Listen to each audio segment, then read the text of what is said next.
Anybody can hear, we're just getting final things set up before we kick things off.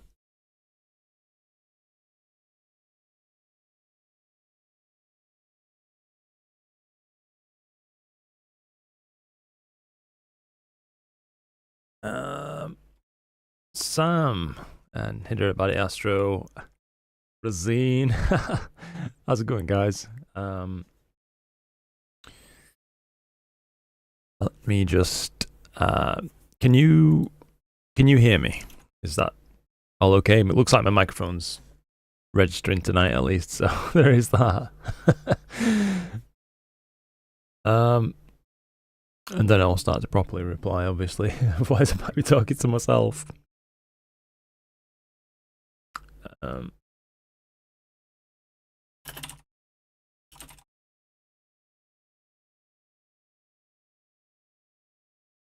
Super.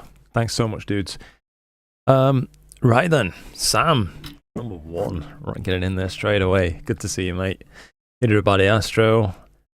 Racine, what a big dog. How's it going, bud? Nice to see you. Hope you're keeping well, Racine. I know we had a little chat just recently, didn't we, dude? Appreciate you looking out for me like that, mate. Damn, I'm early. You certainly are, mate. Right at the start. Yeah, completely unplanned stream this evening. It was cloudy up until about, I don't know, 45 minutes, an hour ago, something like that. Finally cleared. Looks to hopefully stay clear for a bit now. And we can have a bit of fun, basically, doing some streaming together and, yeah, just get on with stuff, you know what I mean? So, I'm picking a target. This is the plan. I'm going to have a little go at, well, the Cocoon Nebula, just for a short while. I want to see what 1 minute subs looks like on this thing. So we'll check up on that. And I thought maybe we could hit up a few planetary nebulae after I've just taken a few test exposures on this thing. So, Mike, 1959. How's it going there, Mike? Always a pleasure to see you on a stream, buddy. I was trying to determine what to do on a rainy Saturday night. Hopefully, you now have a solution to that little conundrum. Stephen Grunfeld. Hello there, Stephen. Pete. Good to see you, Pete. Hope you're keeping well, buddy. Sound check. All good. Thank you. Yeah. We need to talk about the Optilon L synergy. Let's chat. Yeah, I don't actually know anything about it, to be honest, mate. Just yet. I'm totally out of the loop on things like that. So, yeah, we'll have to actually get up a listing for it, I suppose, if they've got one available. And I can give you my thoughts from at least the specs, but yeah, I know nothing about the filter. Astronomy with Claire. Hello there, Claire. Good to see you. And Sean as well. How's it going, Sean? Rashmi, hi from Canada. How's it going there, bud? Rose is doing better than before, dodging scammers and mental health and such. Oof, bro, it's a battle. I hear ya. Yeah. Editing a Celestron Origin video right now. Ooh. Made it mute now and then. Yeah, no problem at all, mate. Of course. I always try to view my stream as just maybe some second monitor content, you know what I mean? Maybe not maximum energy kind of stuff, but just fun. Hanging out with people, you know what I mean? Keith. Good to see you, Keith. Got a mobile new YouTube notification. I did have some issues with that, Ruz. Yeah, that's actually useful to know, mate. Thank you. So, yeah, that's good that people are getting pings. The drink of choice tonight, by the way, we're on the hard stuff. Dr. Pepper, 0. Not sponsored, but open to sponsors. I reckon I like me some Dr. Pepper. Ram Abraham. How's it going there, Ram? Captain Tech Review. Nice to see you again. Sir Luke Rockaruda here. Got you, dude. Nice to see you. Yeah. Sam's been trying to capture enough for the Iris Nebula, but the rain has kind of put that off. Oh, yeah. 100%. 550 ml. Is that ml or mils? How are we going for? Hi everyone. Hello there anyway, mate, regardless. What did you miss? Nothing. Nothing at all, mate. Just me doing the usual, is my microphone working or not? Kind of checks at the start of the stream. Brody, how's it going there, Brody, mate? Lovely to see you here. Hope you're keeping well. And Serge as well. Evening, everyone. Evening, Luke. Thank you, dude. Being healthy, are you with the Dr. Pepper Zero? Yeah, well, might be a bit of an unpopular opinion, but I actually don't really like sugared pop, to be honest with you. Always just makes my mouth feel quite weird. I don't really even like sugar in like coffee and stuff like that, but I do like sweeteners, oddly enough. Probably a lot worse for me than actual just sugar, though. Quick and dirty Google on the L Synergy. About capturing the Hubble palette with a color camera. Space Koala did a review on it. Oh, nice. Okay.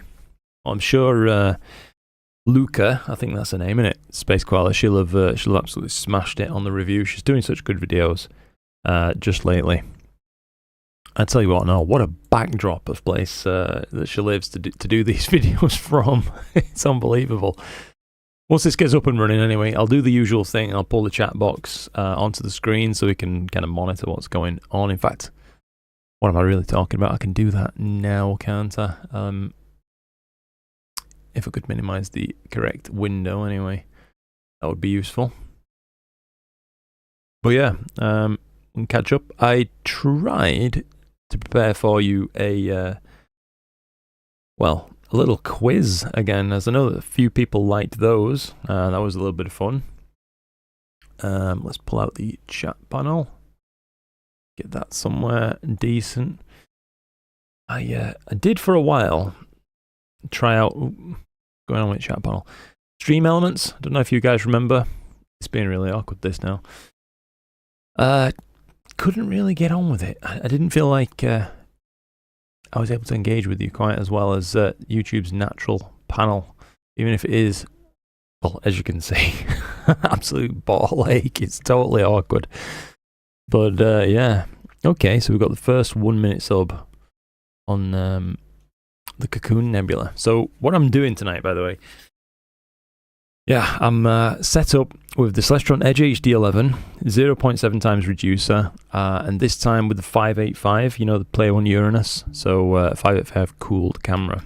No filters really at all, just UV IR cut. And what I'd ultimately like to do with this rig is chase planetary nebula, basically. But this is just a test to see if it can capture something reasonably faint. I know it's not very faint, but for my skies at least, it's still quite challenging. And see what it kind of is looking like on these individual subs, because you know it's like if you can see something on a single sub these days, you're actually in good standing for a very nice image. I reckon. Right, let's get some catching up doing rather. Pre-ordered an AM3N last night. Thanks for the review. No problem at all, Keith. I'm glad you found it useful, mate. I really, really am. It's a very nice mount. Someone in the comments, I don't know if you saw, someone left a really, I think, useful tip as well. You know how I mentioned about the peer extension thing was kind of binding with the bottom plate, I think, anyway. He mentioned perhaps separating them with a single washer underneath each bolt. If you are going to use a peer extensioner, like a budget one like I did, you might need to look at that kind of thing. Someone else left another comment though, saying that the ZWO extensions, they are more expensive, but apparently they don't have that problem. It uses a puck kind of style adapter, which is better, so he said.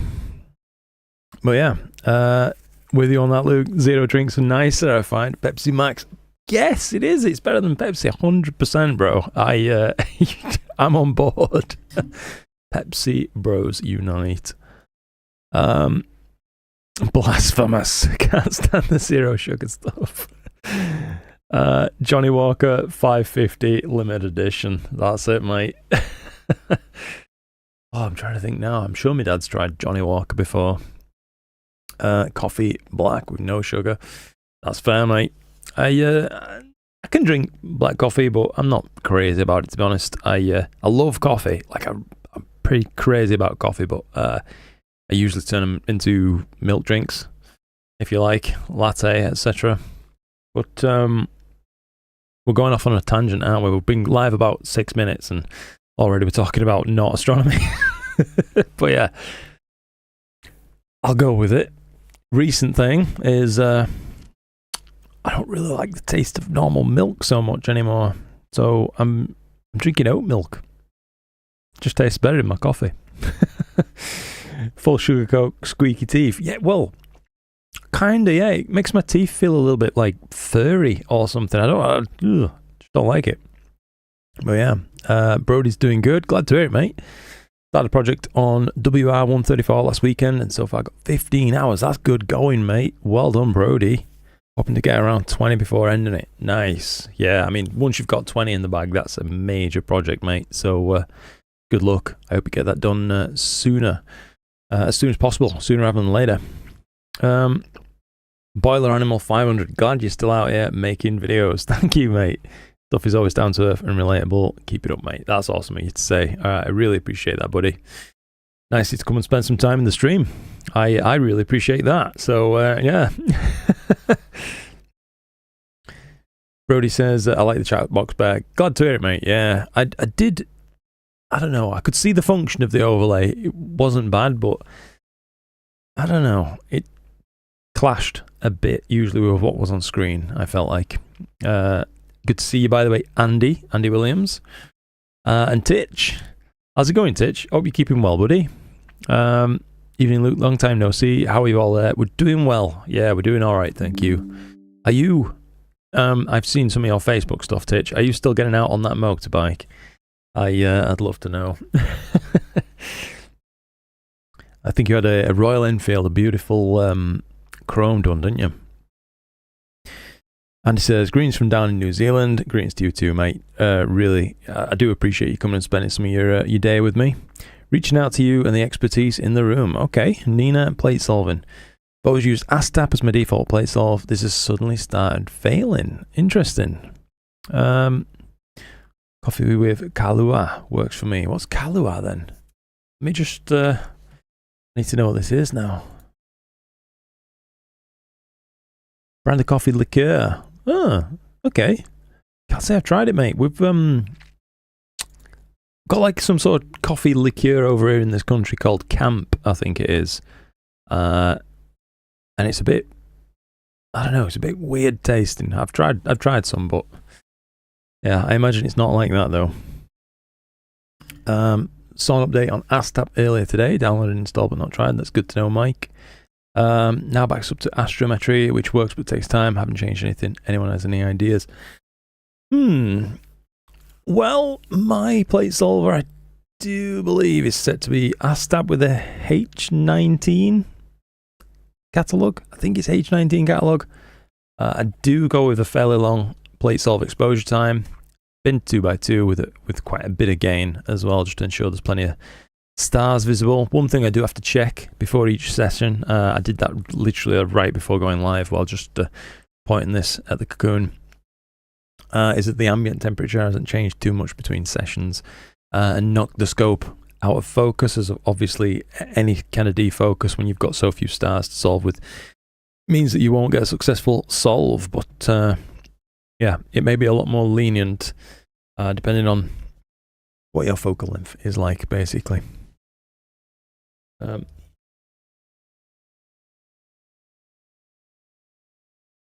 Milk is for baby cows only. That's fair enough, mate.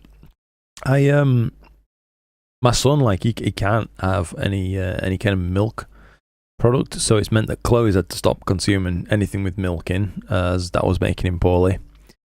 And we basically all just stopped drinking milk, kind of thing. But obviously, stuff like oat milk is fine, no issues. That said, I do absolutely still use proper cheese and things like that if I'm making pizzas. Another thing I like to do. Tried oat, soya, etc., but never did it for me. Never went well in my latte. Well, Sam, I can tell you, barista oat. It's hit and miss depending on which brand you go with, I have to say. So for me, the only one worth drinking is the barista oat varieties. And there's one in our country called Alpro, which is pretty nice. That one is, and there's a few more, but yeah. Cut caffeine completely. Okay, says Keith. Sleeping and feeling much better. No caffeine addiction is nice. Well, I might have to buy some decaf beans for my coffee machine. I'm trying to think now. I think I've had 3 double espressos today as part of my drinks. So, yeah, no sleep for me until next Thursday. You got the Royal Enfield Himalayan. That's your third bike. Nice, mate. Nice. Is it the Himalayan 411 or the 450? Because I know they came out with the 450 not too long back, didn't they, as well? But like a friend of mine had the 411 and still got it. Really enjoyed it. It's been all over on that thing, to be honest. Was about to go to sleep. Now I have a Nespresso on my desk. Yes. Good on you, mate. Still out on it. God, good to hear that, Titch. Call it my midlife crisis. Gio, dude. Royal Enfield Classic 650. Great for cruising and plodding down country lanes. That's what it's all about. Yes. When I had my motorbikes, should I say, because I've had a few, but yeah, I wasn't in it for trying to break land speed records or anything like that, mate. I just had fun being on 2 wheels. Didn't have to be fast. So I really, really get that. Should be able to finish it Monday. Nice. I'm glad the opportunity is coming for you soon, Brody. What are your thoughts on the SHG 700, asks Astro Geek. Let me just Google what that is, mate, to be honest. So probably my thoughts aren't going to be much use to you.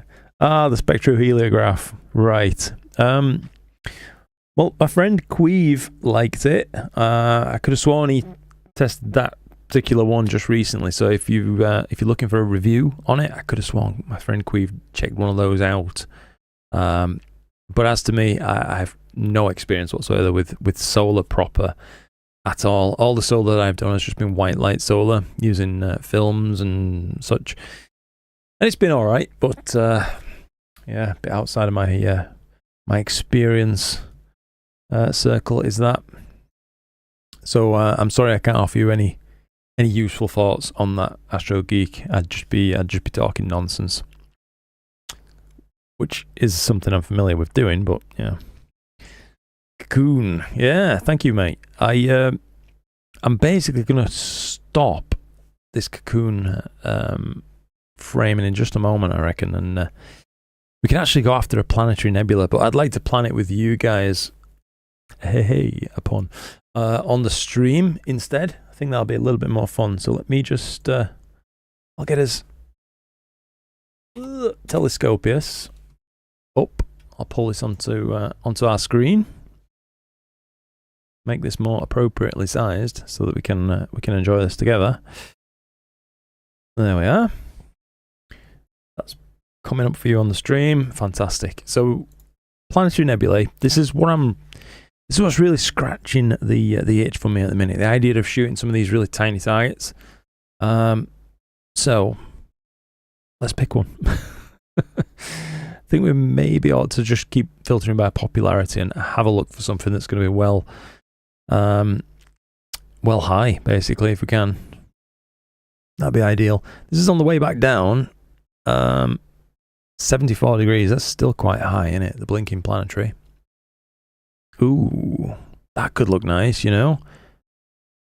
Okay. The Fetus Nebula, I think that is also very, very high for us. And that might look decent. What do you think to the framing of that? That's my rig as it is currently. That might look interesting. I've definitely shot it before.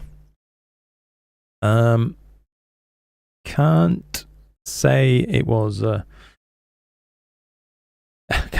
bad shot, to be honest. I did catch it fairly well, but it was with a full frame camera, so I had to crop right in, and it was at f10 as well, rather than slightly faster with this reducer. I don't know if that'll make much of a difference. Cat's eye is nice with the outer shell. Brody, mate, it is, isn't it? I'm trying to think now. Where's my find my data? real quick for you. I was going to share this data, but I haven't actually got around to doing it, but made a capture of the cat's eye. I've had one stab at editing it so far, and I've actually not gone back to it. But this was done during one of the live streams. Desperately trying to bloody find the thing now. Oh, I was talking about that fetus nebula shot, wasn't I? So this was a crop from a full frame camera. I think about 180 shots, Edge HD. So it didn't look bad. Certainly caught lots and lots of colour. But yeah, I'd like to shoot it more kind of punched in, if possible. Here we are. So the cat's eye. Got this as part of a few of the live streams. This was just a bit of a mad edit, but that's that shell that Brody was just talking about. And the core itself, caught loads and loads of detail, I think. Coming up fantastic. Yeah, I have to say I'm very pleased with that Edge HD telescope. It's allows me to do things that make me happy in astronomy, you know what I mean? But yeah, that's what I want to find. Oops. John Walsh guitar. I've just caught that. I will actually catch up to the rest of the chat, but what's the crack with the tape on your guitar frets? So oftentimes I like to play steel string acoustics and things like that, and basically this is it's got frets but no dots, and it was a bit of an adjustment going from like a dotted acoustic, because sometimes I still have to look at my hand for positioning, as daft as it sounds, even though I should be able to play with my eyes closed. And I just find it's easier to make sure I accurately position my hand on the fretboard if I've got a little visual cue right there. But yeah, that's what it's about, mate.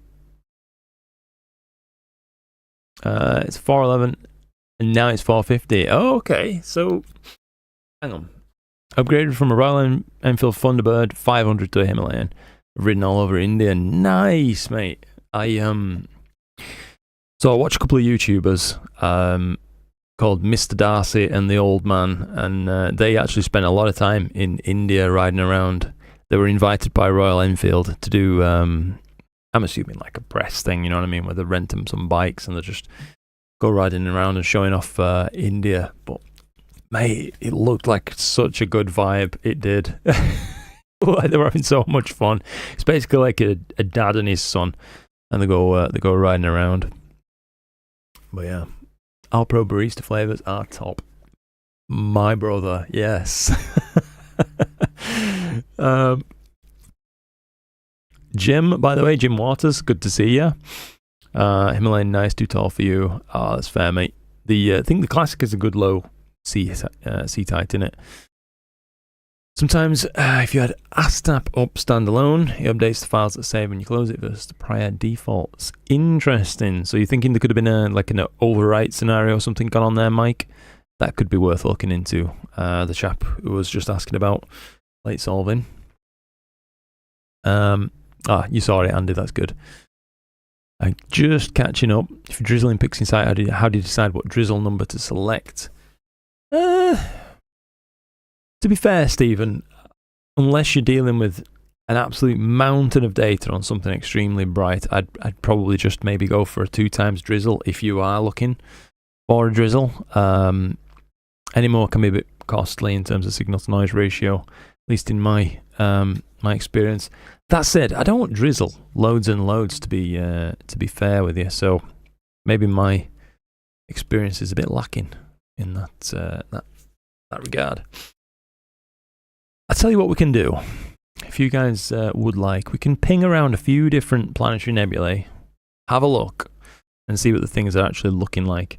As long as we're in no trouble, like running into my roof and stuff like that, because it's actually possible that my dew shield can collide with the observatory front wall. As mad as it sounds, at certain point angles, we should be okay, I think, for much of this. Oh, crikey. I've just seen that ping there. Casey, mate. I'm set up for tonight. Clear skies. Thanks, bud. Oh, thank you so much, Casey. And by the way, Casey, I am sorry, mate. I know that I emailed you and I said I'd let you know when it was going to next go live. This was totally unplanned, mate. Yeah. Thank you so much. Thank you, buddy. I really do appreciate you. I will read everybody's comments, by the way. I'm just working my way through, basically. Going steady.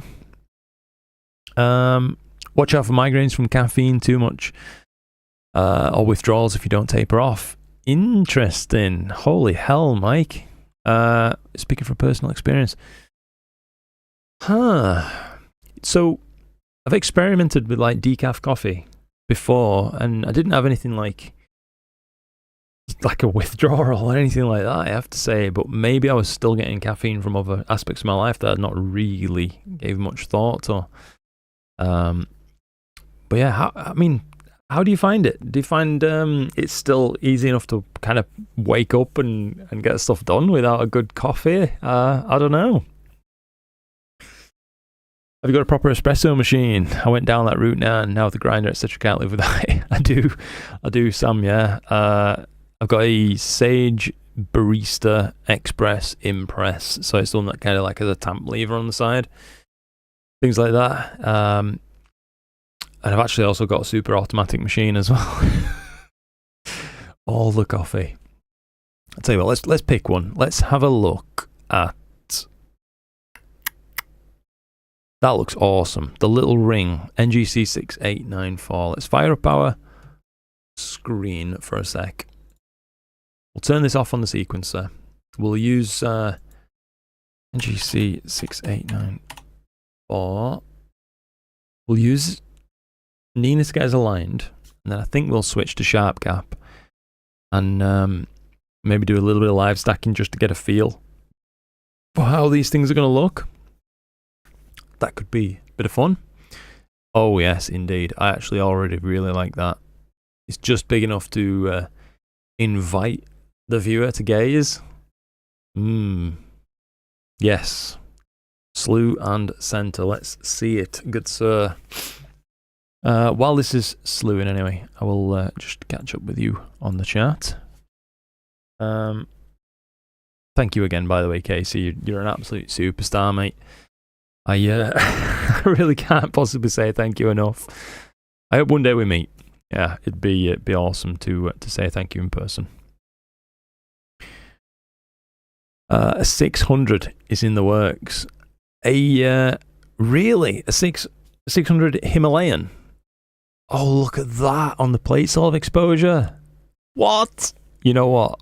We may have already found our target. That thing looks incredible. What on earth? I'd seen on a YouTube video that Royal Enfield were looking at making like an electric version of the Himalayan as well, which I don't know how I feel about, to be honest. I can't imagine electric bikes too much, but I know there's a few brands who've been doing them for a while, like is it Zero, I think?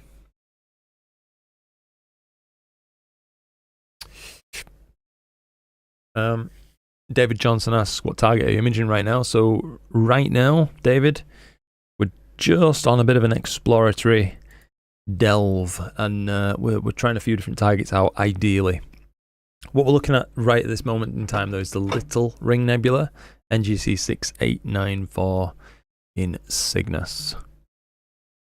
And yeah, that's the plan. Oops, there we go. So we've targeted it successfully. It looks a little bit out of focus, so I'm going to run an autofocus before we take a few frames and see what this thing looks like.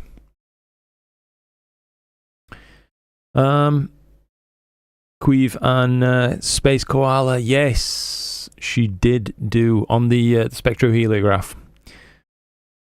Dylan O'Donnell, does he as well?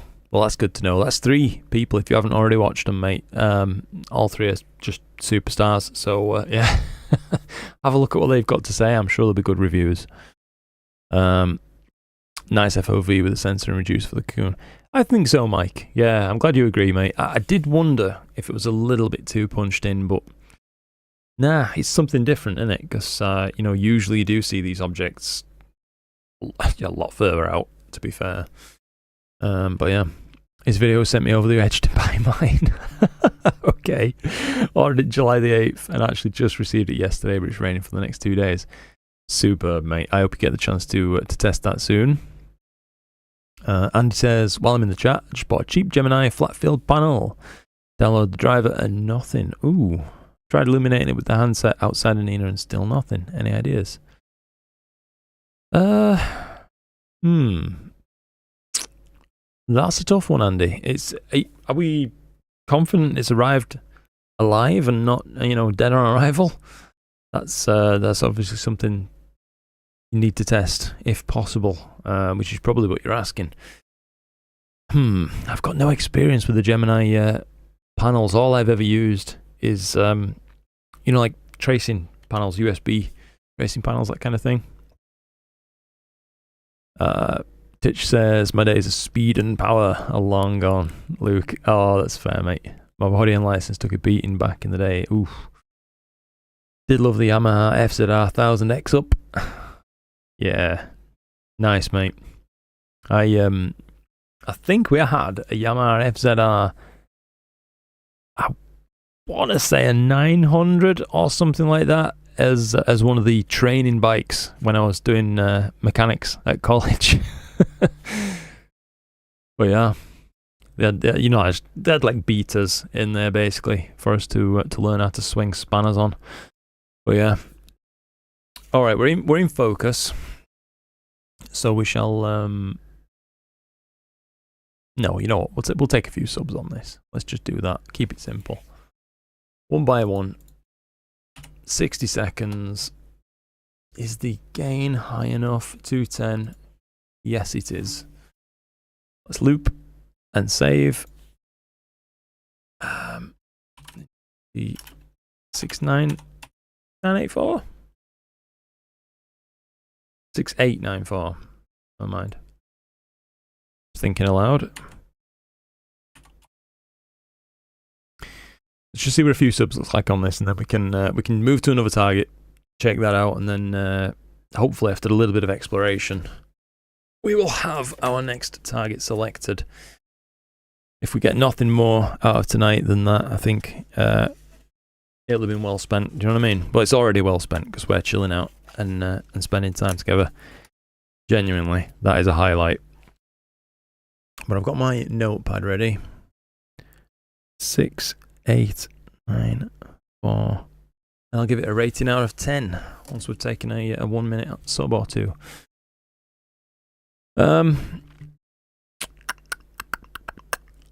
Lookton, hey, you should try NGC 6905. Just shot it a couple of nights ago and posted it in Astro Images just now. Superb, mate. We will be taking a look at the Discord, by the way, a little later on.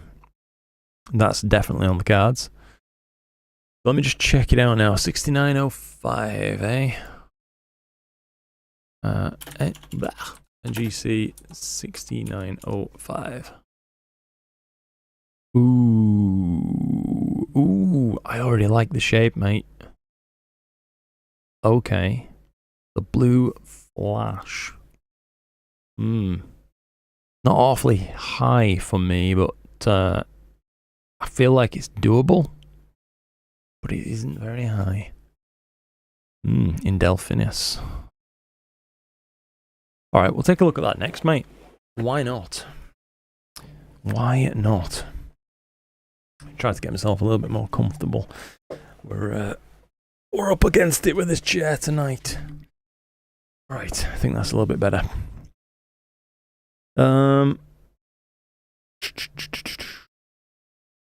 Cat's Eye is nice. Yes, I've read that one. I'm just getting caught up now.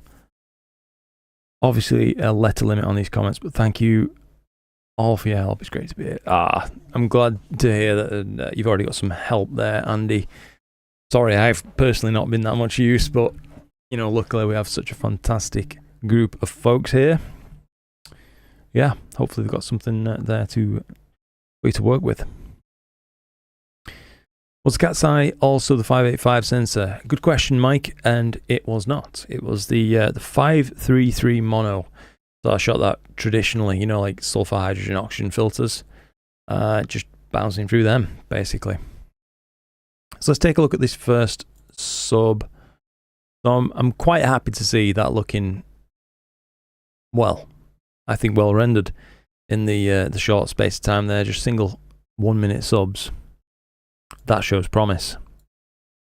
When viewed at 1:1, so 100% view, it's still big enough to be, you know, appreciably interesting on the screen. I think it's not just a, you know, tiny little featureless speck. So, I think that's a strong contender. If I was going to rate it out of 10 for its viability as my next target, with something like the actual Ring Nebula M57 being a 10 out of 10, I think this has got to be like a 7. 7 out of 10. Right.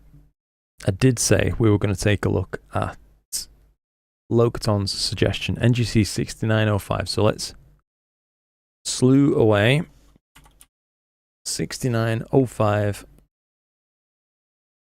And let's have a look. Hopefully this isn't too boring to watch. It's just I feel like, at least this is me, I don't know if anybody else does this, I feel like having a look at targets through your rig is really useful, rather than just purely using simulators to get an idea of what things look like or other people's images. I definitely find some value in things like this. Once we've had a bit of an exploratory anyway, we can go back to whichever took us fancy the most. Let's see. Been tempted to go back to a Newtonian after having a refractor so long. Rose, no. Oh, I don't know, mate. That is that's up to you. If you feel the urge to get back on the Newt train, mate, then far be it from me to try to dissuade you.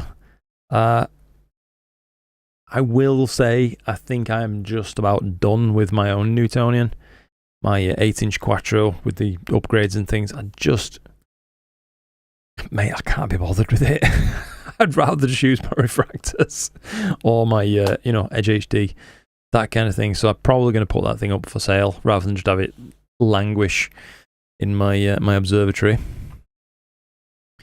But yeah, this looks pretty promising. That's very bright and it's got that colour too. You know what I mean? Light blue. I love the look of that already. We'll run through a quick autofocus and just make sure we're looking tack sharp. It doesn't look bad, I have to say, but it's not uncommon for the Edge HD to need a refocus after a slew, even a fairly small one. Mark Hill, how's it going, Mark? Nice to see you.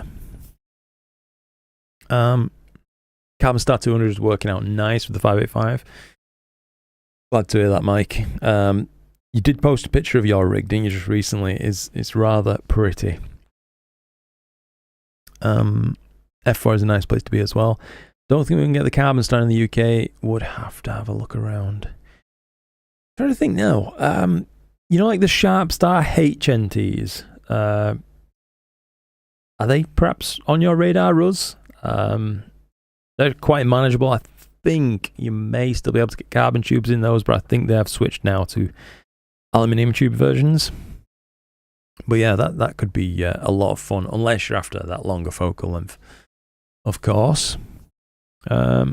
Joel says, SETI Astro's Fame script really helped me with masking, making masks for the core of the Cat's Eye Nebula. Interesting. All right then, mate. That's good to know. Liking the look of Telescopius for choosing targets. I'll need to check it out. Yeah, it's not bad, Andy.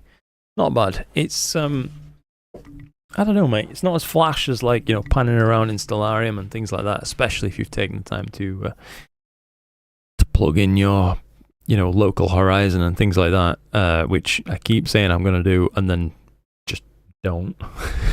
But it's good. It's useful. Glad to hear that, by the way, Casey. I am genuinely pleased that all is well. Good stuff. Tipex pen on the edge, a guitar. Yes. Yes, it would. And not at all, mate. Off topic is my middle name. We we talk about all sorts on the stream. You know what I mean? It's more for me just hanging out with you guys, getting the chance to shoot the astronomy shit, if you like. But yeah, just have some fun. We're all very much of a like mind, I would say. I will say it looks really bad, doesn't it? The tape on the frets, but yeah, it is what it is. I needed to do something in a hurry. Ghost Flyer, how's it going, mate? It's nice to see you. Been a minute. It has. I moved from Houston to the Philippines. What? Jeez, that's no small move. Well, I hope you're enjoying life in the Philippines, mate. That's how's it going? Tell us more if you don't mind. I'd love to hear what things have been like for you. My scopes are on the way over. Yes. Superb. Just have to watch how much caffeine I take in. Wish the doctor had asked about caffeine levels up front instead of after all the tests came back negative. Crikey. Well, I'm glad you've got to the bottom of things for yourself there, Mike. That's really good news. This is looking pretty tasty, by the way, innit? I have to say. So let's hit it up with a couple. Of subs. It was called 6905, so it's just well, we would if I could type 6905. Whack a few subs on there and see what this thing looks like with 1 minute shots. Casey was just asking what you're shooting. I am late to this, obviously, Casey. I'm sorry about that, mate. But yeah, the plan basically is just go through a few decent candidates of planetary nebulae. I'd like to shoot something I haven't shot before. I think that would be a nice way to round things off. Yeah, that's about it. Basically. So if you have any suggestions of planetary nebula that I might be able to reach from my location, mate, then fire away.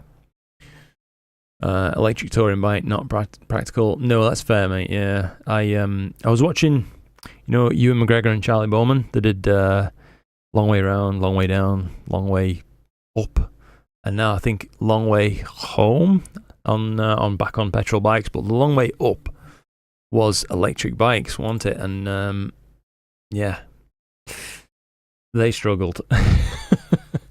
They really struggled, but they got there. That's looking pretty nifty, I can see some, I want to say like a mottle, a texture to that thing. I've been thinking, anyway, about things I can do on the channel because I realise I make a lot of just stuff like, I don't really want to even call them tutorials. I think I lack the confidence in my abilities to call them a tutorial, but like workflows and run-throughs and like a here's how I do things video. But yeah, we'll just tutorials.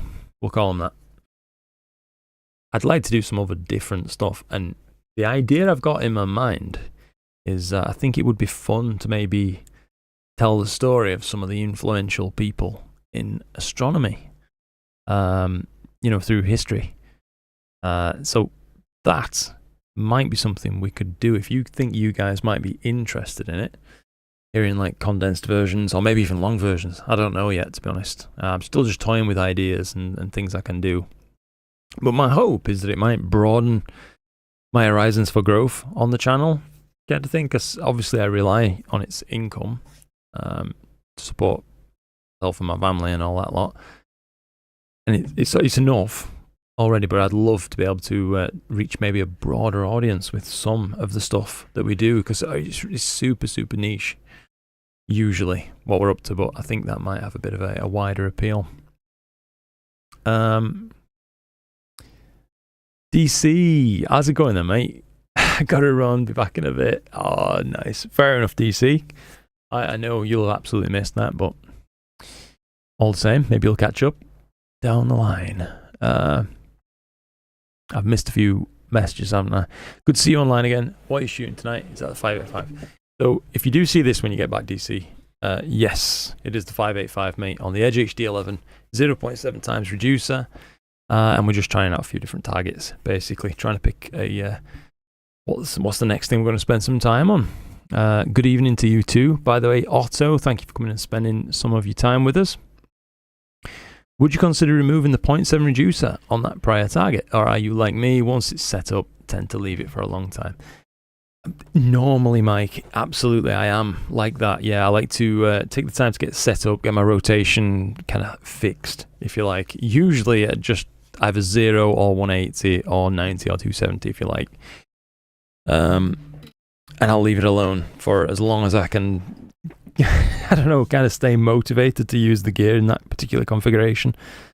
But just lately, I've been focusing quite a bit on mono on the like the channel and on the live streams and things like that. And it's all well and good. I have the utmost respect for mono, and I can really appreciate what it can do. But I think I'm a one-shot color guy, so I just felt the need to, switch out and have a look at what things look like with this. And I'm very pleased, I have to say. If it looks good in a single sub, 60-second subs, I can certainly see texture. I think with some processing and maybe a few hundred subs, that would look awesome. That's my gut feeling on it anyway. But yeah, let's try to find the next target anyway. I'll let it keep snapping away a few more subs. I wonder if... I think there's NGC 40 possibly visible, because I keep meaning to shoot that, but I've never really got around to it. It is. NGC 40, eh? Let's see if we can slew to this thing and have a little go. I think that might be interesting. In Cepheus. Look at it. Oh man, that could look good. Some people have already caught some fantastic captures of this, you know. It's such a cherry red little fireball, isn't it? I love stuff like that. Let's have a go. That's the best way to make a decision, isn't it? So, framing. It's one of those targets I honestly, I've wanted to shoot it for donkey's years. Just never got around to it. I'm sure we've all got them. That kind of target, you know what I mean? Let's see. Ooh, yes, I like the framing. So the simulator always looks accurate. I'm pleased to see that. Scope is slewing. We'll let it do its thing. Tim Garrett, by the way, hello there, mate. And Nathan as well. Howdy. How's it going there, Nathan? Always a pleasure to see you. Ardsley Astro says, how much does the Quattro 8 weigh? Oof. I think, like naked, obviously with tube rings and dovetail and coma corrector, I think it's about 20 pounds, 21 pounds or something like that, I guess. So, yeah. 9.5 kilo, 10 kilo, that way on, I reckon. Once you've added on a guide scope, if you're going to use one, obviously it's going to start going up from there. But yeah, I reckon it's about that. Let's see if it nails this first try. Not quite. We should definitely be able to see it. I think it's a bright little critter, this one. I love my 150 PDS, says Sam, but I have a thing for reflectors. I think I like the tinkering. Hey, there's nothing wrong with that, Sam. Yeah, I was very much like that, to be honest with you. For a good while, I enjoyed kind of like the feeling, look at that. Oh my God. Wow. That's just a plate solid exposure of 10 seconds. That's so bright. Yeah, I enjoyed making the most of my telescope, and at the time, really, the 150 PDS was the king for me. I had a lot of fun with that scope. But yeah, I think, I don't know what's really caused it, to be honest with you. I think, obviously, I've got access now to some of the scopes of my dreams just through being a lucky beggar, but yeah, it's, how can I put it? They've kind of lost the luster for me a little bit. have reflectors. I can still fully appreciate what they can do, but if you gave me the opportunity to have a really nice reflector or a really nice refractor, I'm gonna go with the refractor, generally speaking. There's just something about them that I enjoy. Maybe it's like just a purely psychological thing. That I feel like I can rely on it night after night after night, and I won't need to touch it. But I don't always get that sense of security with a Newtonian. But yeah, that's just me. Probably just me. Jose says, "Come to the dark side." Carbon stars really made things easier. All right, when dealing with newts, it's light, stays collimated. Well, this is one of the things we were just talking about. Yeah, focuser is not complete crap. You make a compelling case, Jose. Yeah, I have to say, against Luke's judgment, I still have the Quattro on my radar. Honestly, mate, yeah, if you enjoy Newtonians, you're probably still going to enjoy the Quattros. Just maybe not the out-of-the-box experience. I don't think it's the best. Julian Choi. How's it going there, Julian? Hope everything is good. It is, mate. Hope the same for you. Got the 2600mm Duo, and it is amazing. I am really glad to hear you're enjoying it. Yeah, water camera. Those 571s are just the one hell of a sensor. They really are. Clear here in New York. Nice one, Nath. That's really, really good. Explorer 150 PDS was actually the first telescope I ever bought myself. What? Way back when. I just never managed to get it to work. I'm much more experienced these days. Yeah, 100%. Trying to think now. My first brand new telescope I bought, I didn't actually buy. I got it as a birthday gift. It was the Skywatcher Evo Star 72 ED. That was the actual first new telescope I ever owned. All the rest were just, second-hand stuff. But I did end up with a 150 PDS as well. Yeah. DP John, nice to see you, John. How's it going? Going well. Hope the same for you, mate. OTS Cymax, nice to see you as well.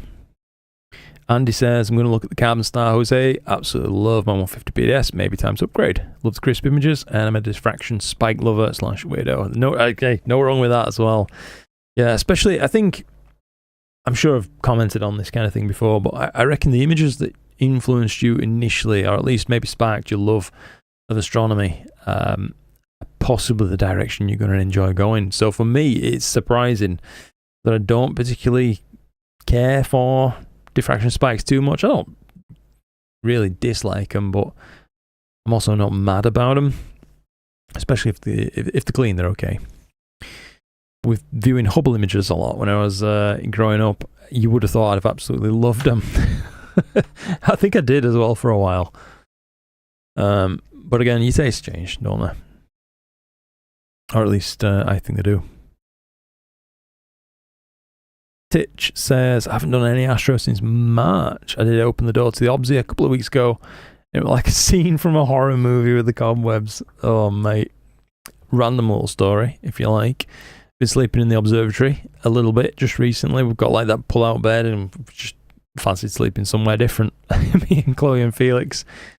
The other night, well, 2 nights ago now, I could hear like tiny footsteps, like a little skitter sound. You're going to think I'm talking absolute nonsense. It was a really big house spider. So we have giant house spiders here in the UK. They're nothing like a huntsman spider or something, but they're big enough. And I could hear the bloody thing walking on the roof. I could hear its feet.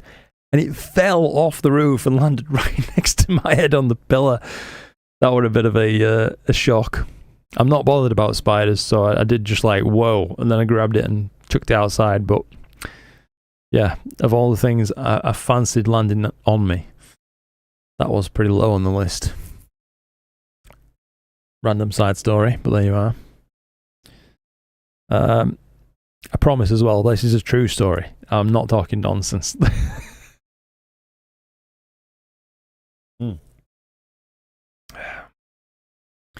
Once you get the coma corrected for it, things get better. Then you need to add a dew shield and some other mods. Yeah. Not sure my HEQ5 will handle 200mm.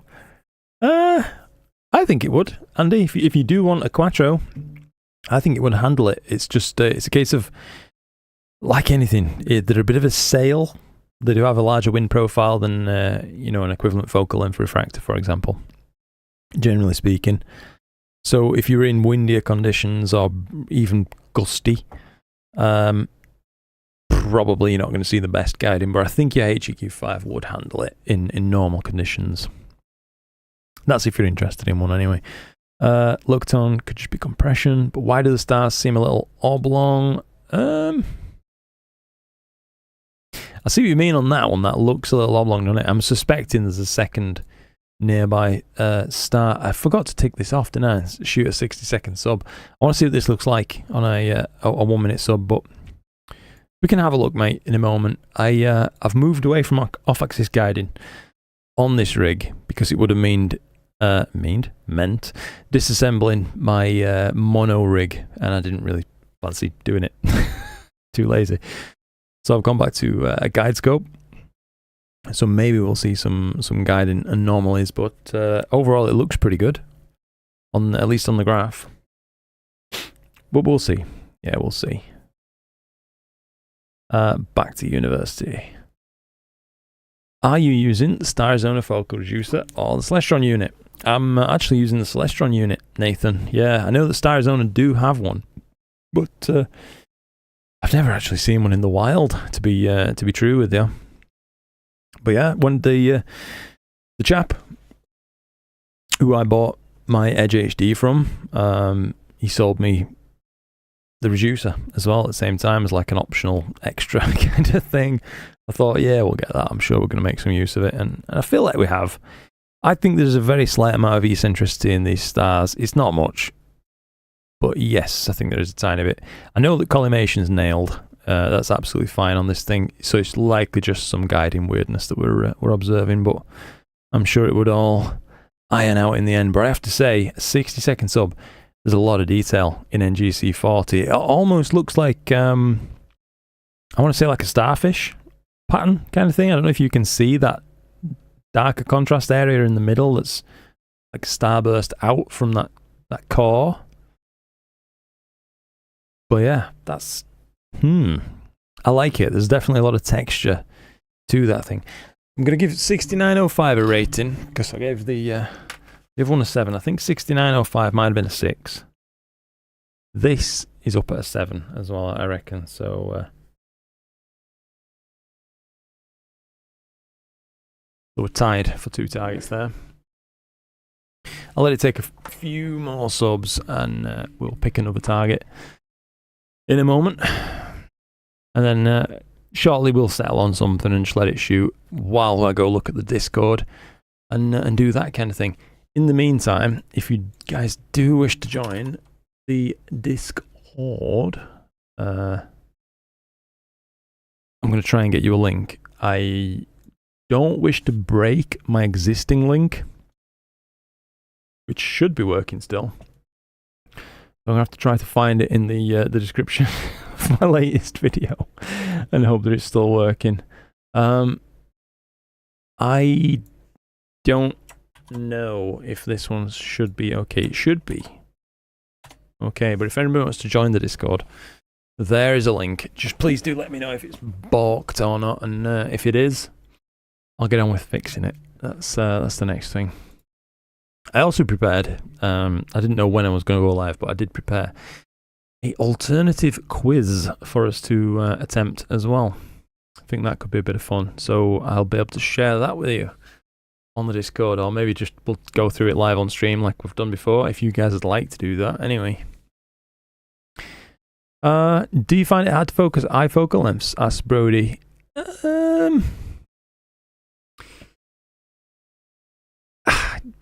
Yes, I would say it's more challenging.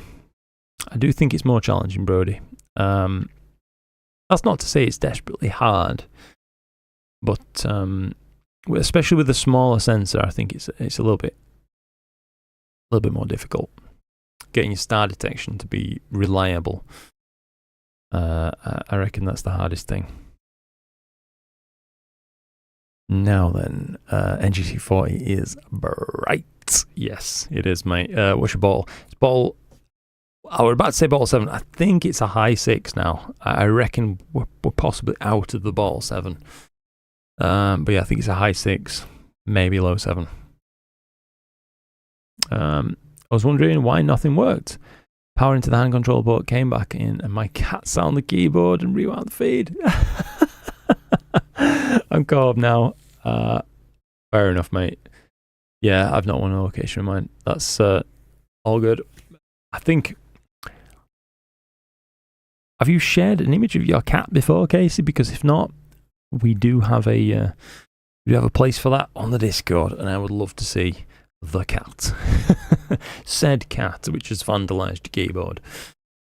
Dustin, nice to see you, Dustin. Always a pleasure, mate. I agree, refractors have some hard to explain quality even when the spec sheet disagrees. I like both, but refractors, yes. Put it there, mate. Yes, I'll have a crisp handshake on that one. We can agree for sure. Yeah, there is just some sort of unquantifiable property about them, and I expect it is based on the person. Probably not everybody gets it, and that's fine. That's absolutely fine. But for me, I'm certainly one of the people that does find the unquantifiable enjoyable. There's a catch line if ever you needed one. Talking nonsense again, by the way. Rig wasn't working. That's fair, dude. I would suggest trying some lucky imaging on that bright target. It would turn out really sharp. I think you're right. Yep, I think you're right, Locaton. It's possibly the target of choice. You know what I mean? Let's have a little look at just see another, viable object for us. I don't know, man. This is difficult because as beautiful as something like this is, it's like a little orb in it. But if you can't see much on this, chances are I'm going to see even less when I attempt it. I think we're getting a bit deep into the random stuff here. Certainly dropping out of popularity. Ooh, that's a weird looking one. Yeah, I think that's another. That's like it's like two letter C's or something. Do you know what I mean? Like that. Looks like a hoop and a half a hoop. That's an odd one. Min 273. Not sure I'm crazy about it, but it is an interesting shape. Can we think of anything else we really would like to try? I'll have to just catch the chat up for a moment. I will come back up here. Can't see any suggestions. Yeah, I'm struggling with this one a little bit. Was there anything I missed on those earlier pages? Let's just... Planetary nebulae, most popular for now. Not too crazy about doing the dumbbell, I don't know. It frames nice, but... I don't know. I feel like I've done it to death. I'd like to shoot something new, do you know what I mean? Something new for me, anyway. The blinking planetary 6826. That could be interesting. 6826. Some promising images. I like that. That looks very mysterious. Reminds me of the Eskimo Nebula. That's one for winter, though, isn't it? More than anything. Yeah, we'll try this last target, then we'll go with whatever. So, hang on. 6826. Let's slew and have a look. I really like that one though. I think this is maybe my favourite one that we've tried so far. Let's 6826. There you are. Let's load that bad boy up and see what we've got.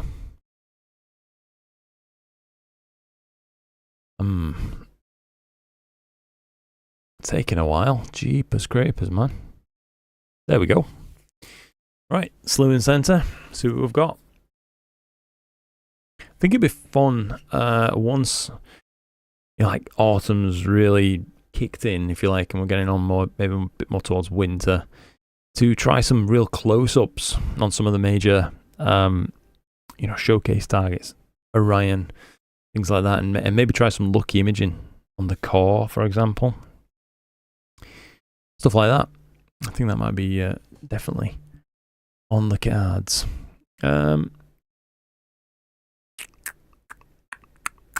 Adley Astro says, I have to disagree about the out-of-the-box experience. The Quattro 150p I bought gave me some amazing images out of the box, even better when it was color-made. I'm glad you got a good one.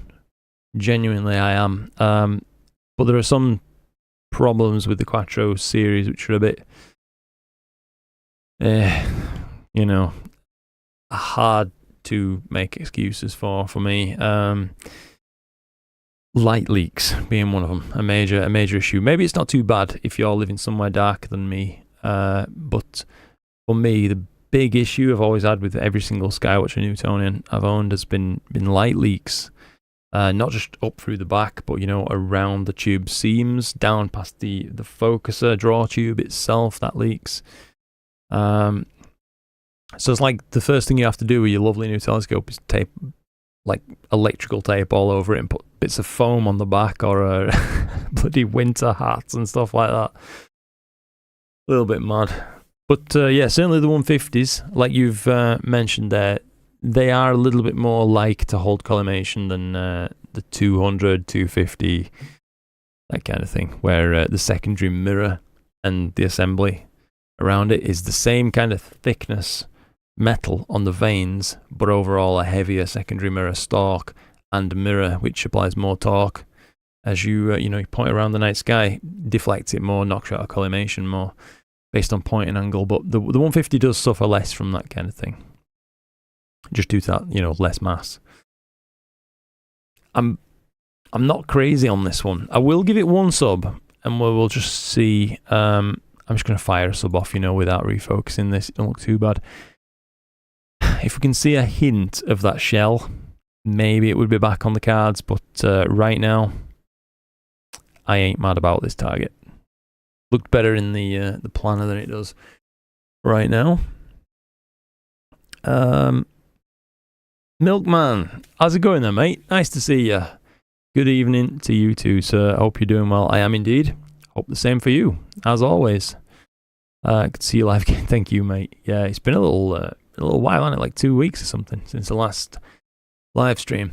I'll be honest with you all about this. I love doing live streams. If I plan them ahead of time, I seem to get anxious about them. Like, I'll build it up in my head for some reason. And yeah, it almost like puts me off planning.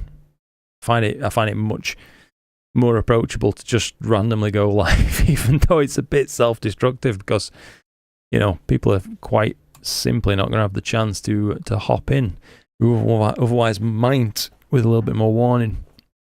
I think I can see the hint of that shell. Maybe I'm just imagining it, but like around here, I'm not mad about it. I'm giving this one a 4 out of 10. I'd say, let's just review the images a moment, real quick. So, start off shooting the Cocoon Nebula. That would have been a very interesting framing, I've got to say. Not what we were looking for in terms of planetary and a new target, though. This NGC 6894, this does tick most of the boxes. It's an interesting target. It's something I've certainly never shot before. It's in an interesting star field too, with a lot of differentiation between the sizes of the stars and even the colours on this this particular frame. So I did like that. NGC 6905, which was back here, that's a prime candidate too. I do like that thing. A lot of texture, and I can certainly see that there's more to come with a few stacked exposures. think maybe this loses out very slightly. Does NGC40. It's an interesting bright target, but I do kind of like the extra shape that is offered by 6894. So I think, personally speaking, I may go back to this and take some subs. So yeah, 6894. Let's go back to this. I'll set up a loop basically, and we can go ahead. So did that load in?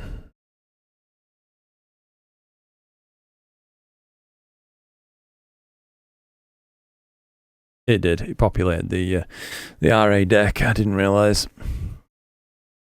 So we'll have this as part of the sequence. A big old loop, slew to, center, start guiding, autofocus, every degree. We'll keep the subs short as I'm really probably going to struggle with the guiding long term on this thing, but yeah, that'll do.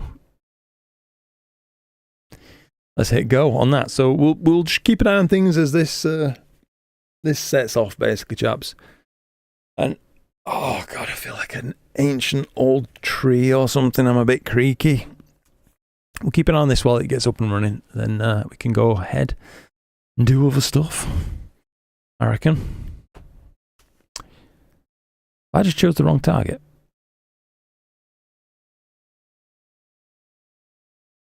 There is a chance that that has happened.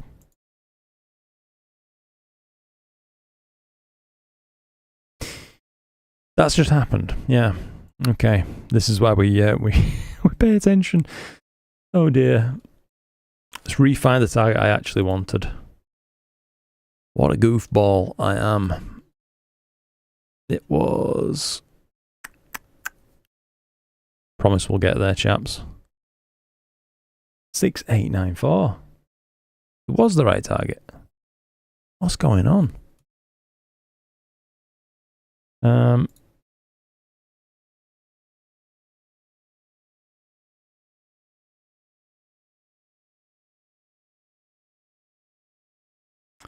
If I need to load it up, could that be the problem? Shouldn't be, should it? But yeah. I'll be with you in a moment, chaps. Sorry about this. There we go. That looks a bit more promising. We'll be safe, and I'll make it. Yeah, the RA deck's definitely different. We'll repopulate this. It only takes a moment, doesn't it? 360-second subs. Delivered every fourth. Once every 4 minutes is enough, innit? We'll go at that. Do replace it. Definitely do. Okay. Now it's slowing. That's more like it. Right. Try to catch up with chat. Oops. Considering the Stellar Lyra 8-inch f4 nuke carbon version. I'll have to have a peek at that, mate. But what's the carbon tube that they've got? Is it a single wall, or is it a sandwich construction, or just out of curiosity, basically? Joshua says, Luke, could you possibly do a video on like either budget wide field rigs or a beginner, more expensive setup where you can we one scope and different reducers and such for multi-targets? Interesting suggestion, Joshua. Reason I ask is I'm looking to move from an open Astro tracker with the Rokinon 135 to maybe an AM5 with a deep scope with reducers to get the targets I want. I'd have to probably pick something up appropriate, do you know what I mean? My gut feeling, Joshua, would be... I know I've just been talking about refractors a lot, but you might be well served with something like a Schmidt gas grain. at that, as they are pretty darn adaptable. With enough investment into the instrument, you can have access to, you know, 3 real main modes of operation. So with something like an Edge HD 8, for example, you can have it running native at what I think it's like 2000 mil, something like that. You could have it reduced f7, 1600 mil or whatever it is. And then you could have it right down at f2, I think, with a hyperstar, that kind of thing. So about 400 mil of focal length, and all 3 are probably going to take images that'll blow your socks off. So that might be something to look into. If what you're after is adaptability to many different, you know, scenarios of things you might want to image, then a Schmidt cassegrain is often the answer. The other answer is one that sometimes people don't like to hear, but it's to have multiple scopes. And that's a really good way to do it. But, you know, it takes up a lot of storage room, and it's costly.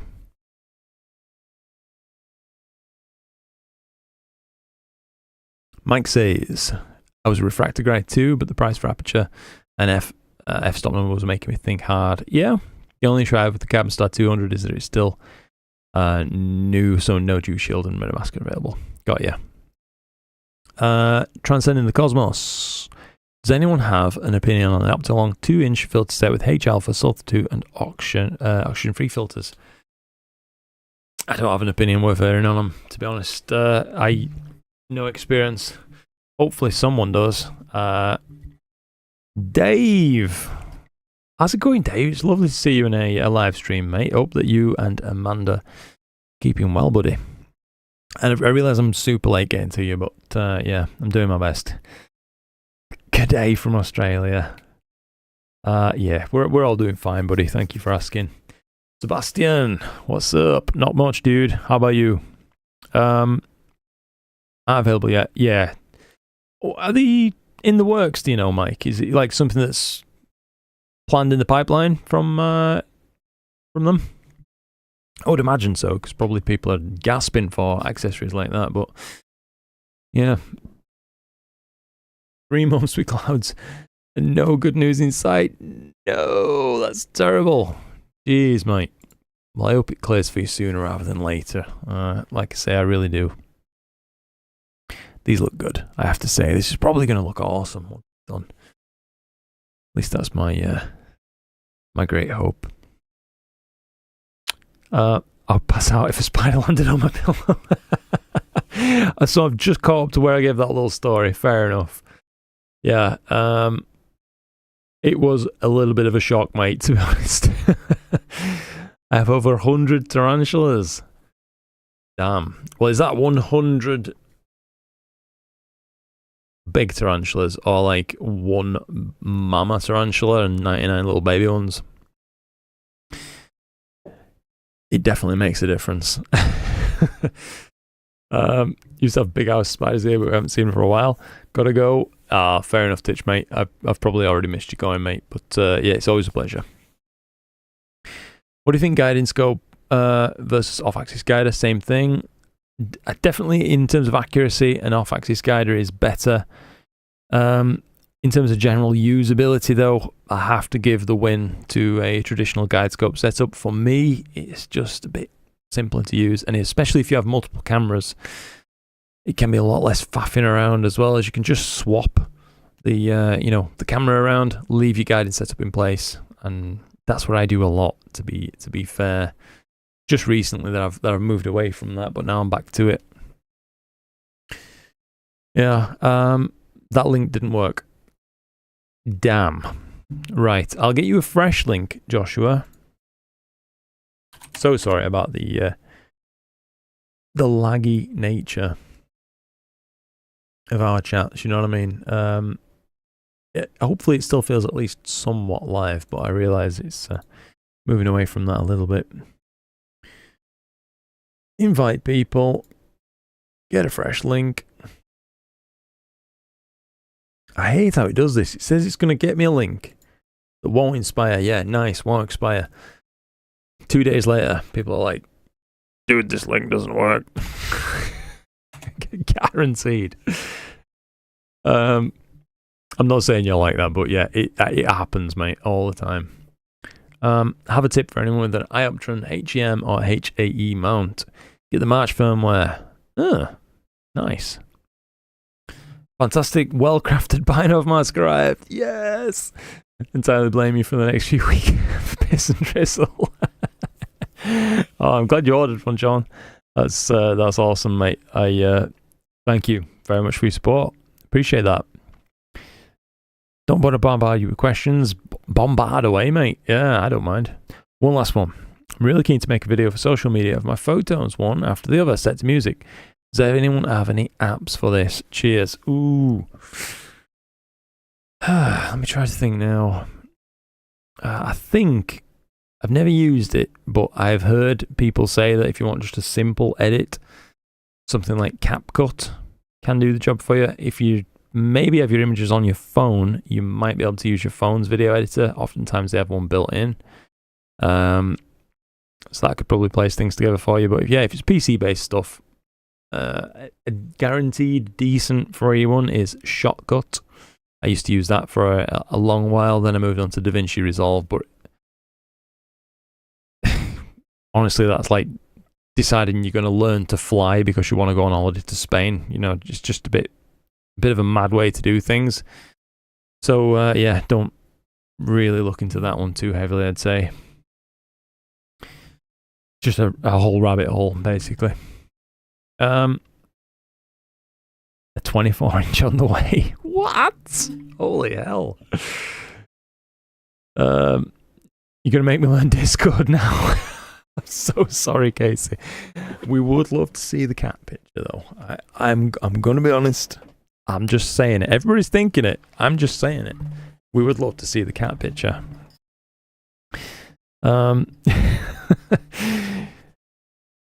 Min273 looks neat. Yeah, we're a cool shape, wasn't it?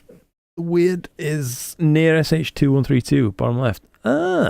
Okay. Hi, team, and Luke. How's it going, Damien? Someone said 24-inch, and suddenly Damien was summoned.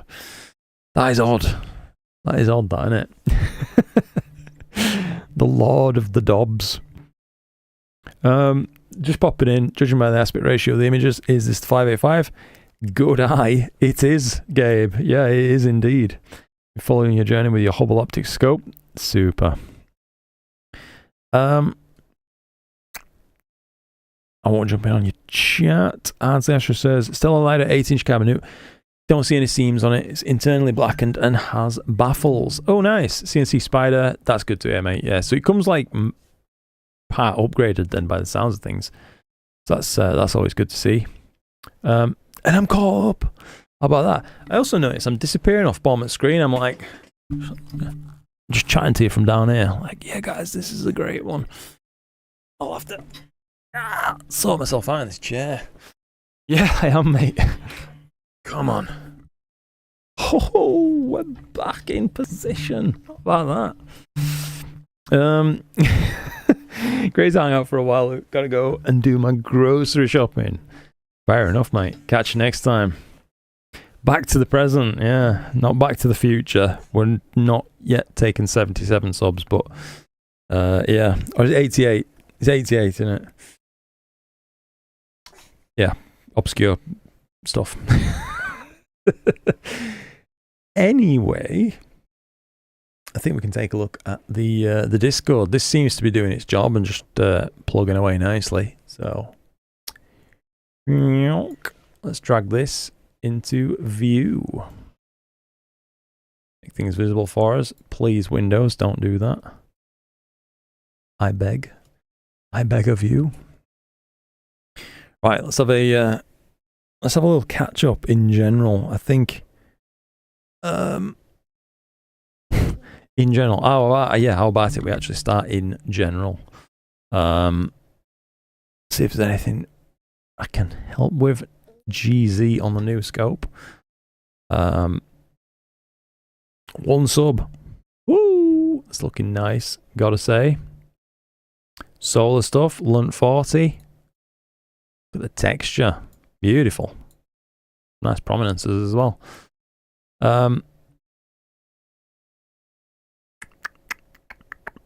Where are we? Ooh, bit of a ring going on. Iris and Ghost. I'm assuming, I don't know if Kieran's there, but I'm assuming this is a light leak. It looks like a light leak to me. I've seen that kind of thing before, on newts especially, but I hope his flats correct that one out. Ooh, LBN 406. That's very pretty. Blimey, yeah. That's a dusty one, you know. Beautiful shot. Well done, Fatu. Fatu just started out, you know, quite recently. I'll give the old heart on that. I should have heart everything, but I will get there. But yeah, he's making major waves very quickly. Look at this. Woo. It's like I'm sure I'm obviously not the first person to say it, but looks like a bit like an orange. Daft as it sounds. New gear. Do we have any new gear? Astro gear. Right. So our last left things. Hang on. Where did I leave things? I remember seeing this and commenting on counterweight. Yeah. So LAF Silver Wolf. Nice. Ioptron. Is it a classical Cassegrain or a Ritchie Cretin? Hard to tell. I don't know if Ioptron actually do any CCs, so maybe it is just an RC. Upgraded focuser, great to see it, as I know the focuser is really one of the major weak points on those scopes, which are otherwise optically fantastic. So congratulations on that one. I got overwhelmed trying to get Nina autofocus and remote desktop and all that working nicely for me. I had to take a break for a while. Need to catch up on your Nina tutorials. Mate, I am the last person to learn Nina from. Yeah, I'm like a Nina caveman. Just found out most of my calibration frames are actually a cactus. What? I can never remember a good tutorial on how to take better calibration frames and integrate them. DSS uses the same frames with minimal issues. Interesting. I don't know. It's a tough one. You seen any major hotspotting in your calibration frames, Damien, or are they, you know, pretty evenly illuminated? I'm assuming they're well illuminated, given that you're using enormous scopes. So probably got a equally enormous secondary mirror offering a lot of illumination. I was just wondering the same thing. I'm assuming from what he's mentioning, it's got to be like twilight flats, probably pointed low. New AM5N, obviously the my imaging site. What a place to pray for clear skies, though. Right there next to the cross. That's fair enough, mate. Lovely rig, though, I have to say. And yeah, I'm a major fan of the patented jackery holder that the TC40 comes with. Does a good job. Does a really good job. Cracking mount. Lovely stuff. Congratulations on that. Tricky mate, I don't want to hijack the chat. Brother, get in there and hijack that chat. Please don't feel like you're hijacking anything, Damien. I'm interested in all this kind of stuff, mate. I'm sure I'm not the only one. But yeah. Let's crack on. Keep having a little peek. Nugsy's been making some upgrades to his old rigs. It's not exactly new, just feels new. Well, that's always a good feeling. In second pick, you see the same scope, but painted, flocked, dual spilled Crayford hybrid focuser. Ooh, CNC Spider and more. From and to. Major boost. Yeah, I love that, mate. That's a fine job you've done on the paint job. And the branding too, Cheap Astro. Nice one, mate. You'll love to see it. Yeah. Majorly good work there, Nugsy. I don't know if you'll catch this at any point. If you do, respect, mate. Yeah, love to see it. I do have a counterweight. I just mentioned we were talking to Sean about this. Yeah, lovely rig. Cracking stuff. Didn't realise the 120 was that big. Big old scope, mate. Yeah, big old scope. Okay with the extension. I do like these piers. I have to say I've got one of those, just the Altair Astro branded version.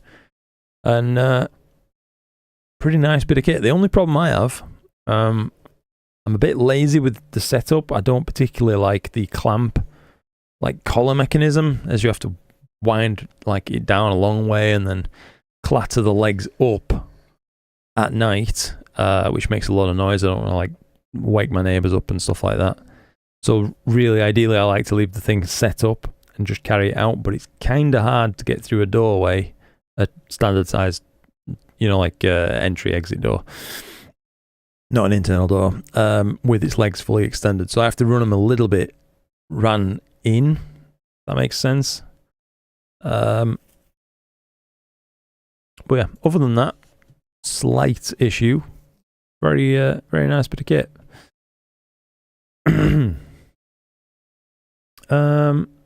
How long will that battery run the rig? So that rig that we were just looking at up there, Dennis, in front of the cross. So a cooled camera, guide camera, AM5. Honestly, if it's a Jackery 500, I think you would see something in the order of maybe 20 hours on a full charge from that. I expected this whole rig with the dew heater running like not crazy powerful and stuff. It's probably about 20-25 watts or something per hour. I know that's roughly what mine always draws, and I'm running a rig a bit more like this, if you like, 2 dew heaters, cooled camera, all that kind of stuff. The Jackery 500 just lasts ages with it. Nice. Amount can't be too big, or can it? No, it's just the right size. Sky flats. Yeah. Let's see. The thing with Twilight Flats is, can I resolve bright stars in the daytime? I can resolve bright stars. Got you. Sorry, Damien. Wow. So is there anything you could... I'm trying to think, is there anything you could maybe lay over the end of the enormous scope and diffuse things a little bit further? So, like a tablecloth or something, I imagine, just a plain white tablecloth. Got a good photo for you, Luke, VDB152. It's a beautiful target, isn't it, mate? Is that the Ghost? I think it's the Ghost Nebula, is it? Or am I misremembering? But yeah. Let's just try to catch up a little bit. We're looking at hidden light photography videos on night sky flats. That's true.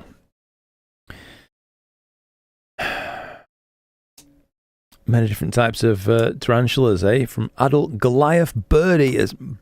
Bro, they are enormous. I've seen pictures of those things before. Don't they have like a 10 or 12 inch leg span or something like that? Something enormous like that. Blondie Sturmy juveniles. Jeez. Awesome, mate. Well, it sounds like you're well into it. Andrew, by the way, evening to you too, sir. Nice to see you. Hope you can have a bit of fun hanging out with us. W8BYA GE from Indiana. Good evening. Evening to you too, mate. Always a pleasure to see you. Is that like ham radio call sign? Because I can see sort of like a ham radio looking thing in your profile picture right there. I know there's another chap who sometimes pops up in the live streams called Get Us like Tedus, and I think he's into that kind of thing too. Another random tangent for you, but that's how my brain works. I get them tarantulas in my observatory too. Crikey. Hopefully not Goliath bird eaters. Jeez. Jose says, anyone know if the carbon fiber tripod delaminates with time? I'm afraid one day it decides to not hold up and have a bad day. Mine's looking awesome, mate. After like a year of use, or probably a bit more. But yeah, I know what you mean. You'd probably be afeared of such a thing happening. I think it's well built. You're probably going to be fine. Looks like a penguin thingy. Right. Gotta go set up for the night. I'll be right back. Awesome. Enjoy, Brody. This is W8BYA. I don't know why I thought you were someone else there. Get us. Awesome. Nice to see you. Nice to see you. Oops. Let me get myself a bit more comfortable. This chair becomes like a instrument of torture after a while. So I think we're just about caught up. Good idea, look, we're diffusing things. May need to look at that. Yeah, that's fair enough. Damien, awesome stuff. I can imagine the rules are just different when you're using a massive scope like what the type that you have. Unexpected clear sky. Yeah, same, Andy. Andrew, rather. I shouldn't call you Andy if you haven't called yourself that. Surge. Mini PCs are power hungry in rig terms. 25 watts is low compared to a desktop PC, but nearly half the power of a 2. You hear cooled cam rig? Yeah. Well, depends on the processor you have, but yeah, you're absolutely right. It does use more power. That way with a mini PC, it can be up at like 35, 40 watts all in for the rig. I've found. You're absolutely right to point that out, though, dude. When I was mentioning like 25 watts or so, I definitely was referring to like my ASI Air rig. Ooh, that's a nice gold. I like that. Goes with the Ogma as well. The ring around that. Super. Lovely rig. Yeah, lovely rig. Nice stuff. Kieran's refractor, Founder Optics Draco 62. Give it here, Malfoy. Couldn't help myself. I'm sorry. Harry Potter on the head. What do we got? Crack, this is a really active part of the Discord, isn't it? I didn't really realise just how active it is. Look at this, he's making stuff for himself. That's super. Good on you, Kieran. Ha! Brilliant. Ooh, Ram Abraham. Finally completed my Astro rig. Don't see the need for a rotator for now, but happy with it. Mate, yes. Nice, super, mate. It's super. Really nice rig. I like the short cable runs as well. That's no nonsense. Yeah, good to see. Very, very portable. Now I know as well in person, having finally like had hands-on time with an AM3. I know how blimmin' compact it is as well. So it puts the rest of the rig kind of into perspective. Awesome. Not sure what pose that is, but that looks a bit intense on the old hips. Random commentary on the yoga poster. RCs can be a pain sometimes, but I love it all the same. Good on you, mate. Yeah, that's what it's all about. Just enjoying it. Enjoy what you have. Andy's fine. Super. Glad to hear it, Andy. Thanks to you, I took delivery of a new Hyperstar. Oh, I remember you emailed, didn't you? Get us. I'm glad that was useful to you, and I do hope that anybody else who might be in the house at this point in time isn't too angry with me for advising further purchases. Nah, all jokes aside, yeah, I'm glad you've got it. I think you're going to really, really enjoy it. Have you had the opportunity to try it out yet, Geddes? That's one flash looking flats panel. Carbon finish. Very nice stuff. Oops. Not the clearest pick, but you get the idea. The pick is spot on, mate. No worries there. Very nice little rig. Yeah. Looks tidy. Very, very tidy. Like you've taken some care to arrange that. Thank you for sharing, mate. Excuse my mug in the pic. Not at all, dude. It's nice to put a face to a name, you know what I mean? I like the merch as well, what we've got going on there. That's quite cool. But yeah, it's also interesting to see the size of the rig next to a person as well, you know what I mean? Really places it better then. Quattro 150. Lovely stuff. My eyes are drawn to the Xbox. What have we been playing lately? You know what I mean? These are the big questions. Not yet. I have lower back issues, but I'm hoping to real soon. Thank you for all you're doing. Oh, not at all. Not at all, Goodness. I'm all too happy to help, mate. Yeah, like I say, hopefully your issues with your back are fleeting and pass soon. And you get the opportunity to test it out. There's a lot to like about a Hyperstar rig. That's for sure.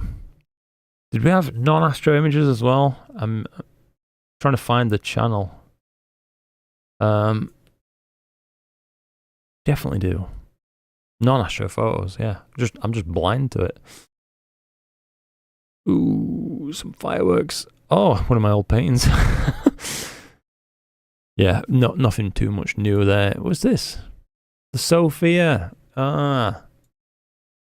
One interesting thing. Right, we can take a look at a few of the astro images. I will just check in on my rig and make sure it's still running okay. We've had quite the drift, haven't we? Look at that thing. It's gone miles off target. Crikey.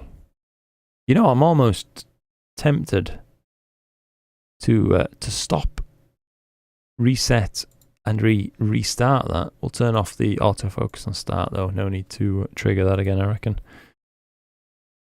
But yeah, hopefully the initial plate solve will determine that that's too far off target and pull it back in. Probably going to need to revise my dither distance, aren't I? Because that's a bit bananas that it's gone so far out in so little time. So, options, what we got in guiding, I think it'll be underneath here. You can tell how often I have to mess around with this. Not very much. Dither pixels, we'll half it. We'll go with 4 pixels. That should be plenty. Hopefully that'll give us a bit more wiggle room. Hopefully it's still all okay and I can stack everything up. Been playing Claire Obscure Expedition 33. Would you recommend it? I have to ask because I've been interested by it. I've just not quite taken the plunge yet, and I think it's on Game Pass still right now, so I do have access to it.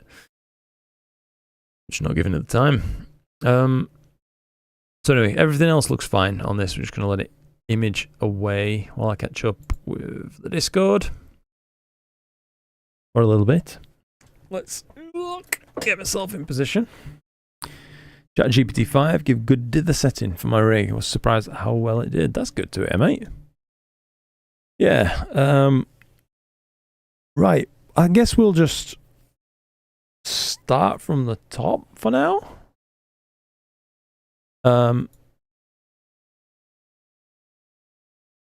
there we go. Claire Obscure's good time. Ah. Okay, Joshua. I'll have to give it a bash then, I suppose, won't I? Yeah, like I say, I've thought about it, but... Right, we appear to have had a minor crash. Can I just ask, are we still live? just in case it's killed my stream.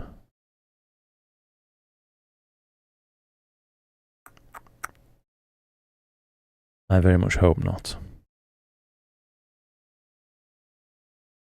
I've just seen a new message from Gabe, so awesome. Thank you, Gabe. I appreciate that, mate.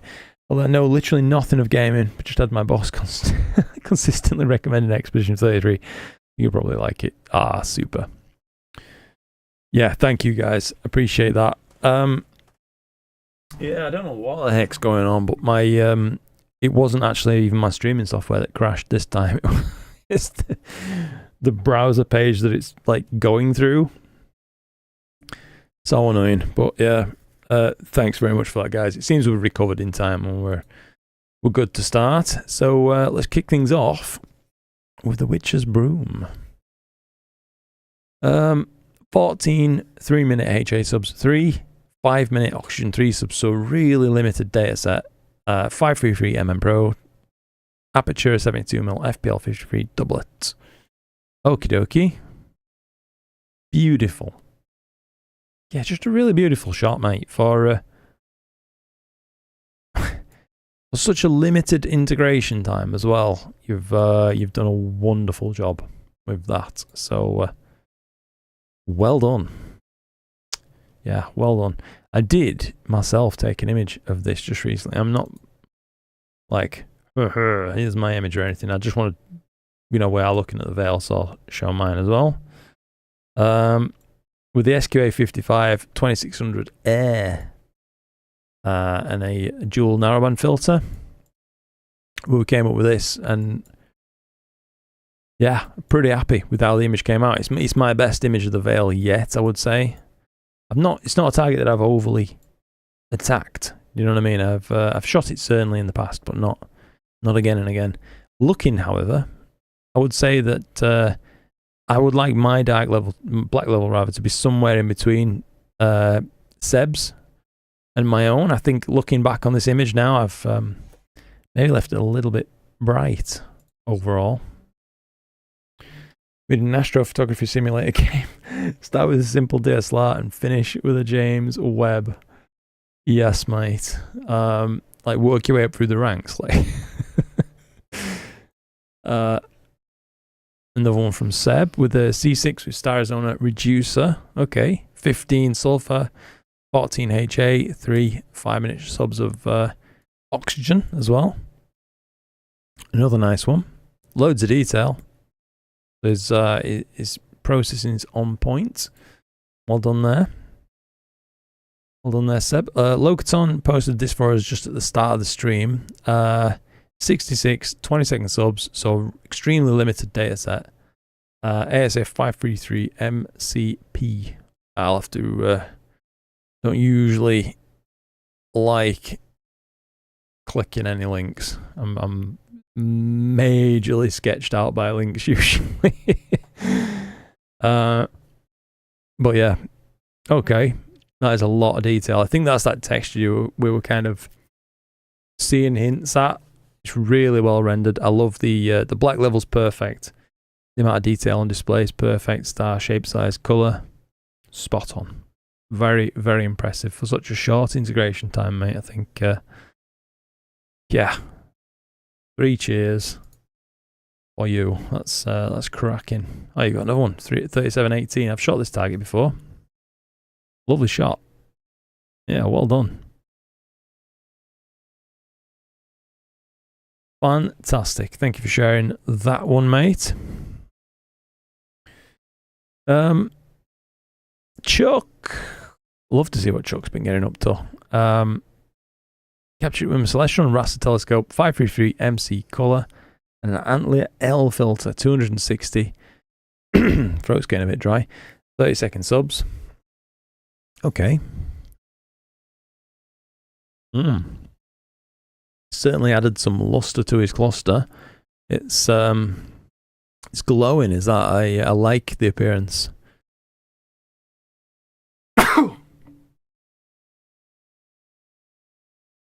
Oh, sorry about that. Didn't have time to mute my microphone.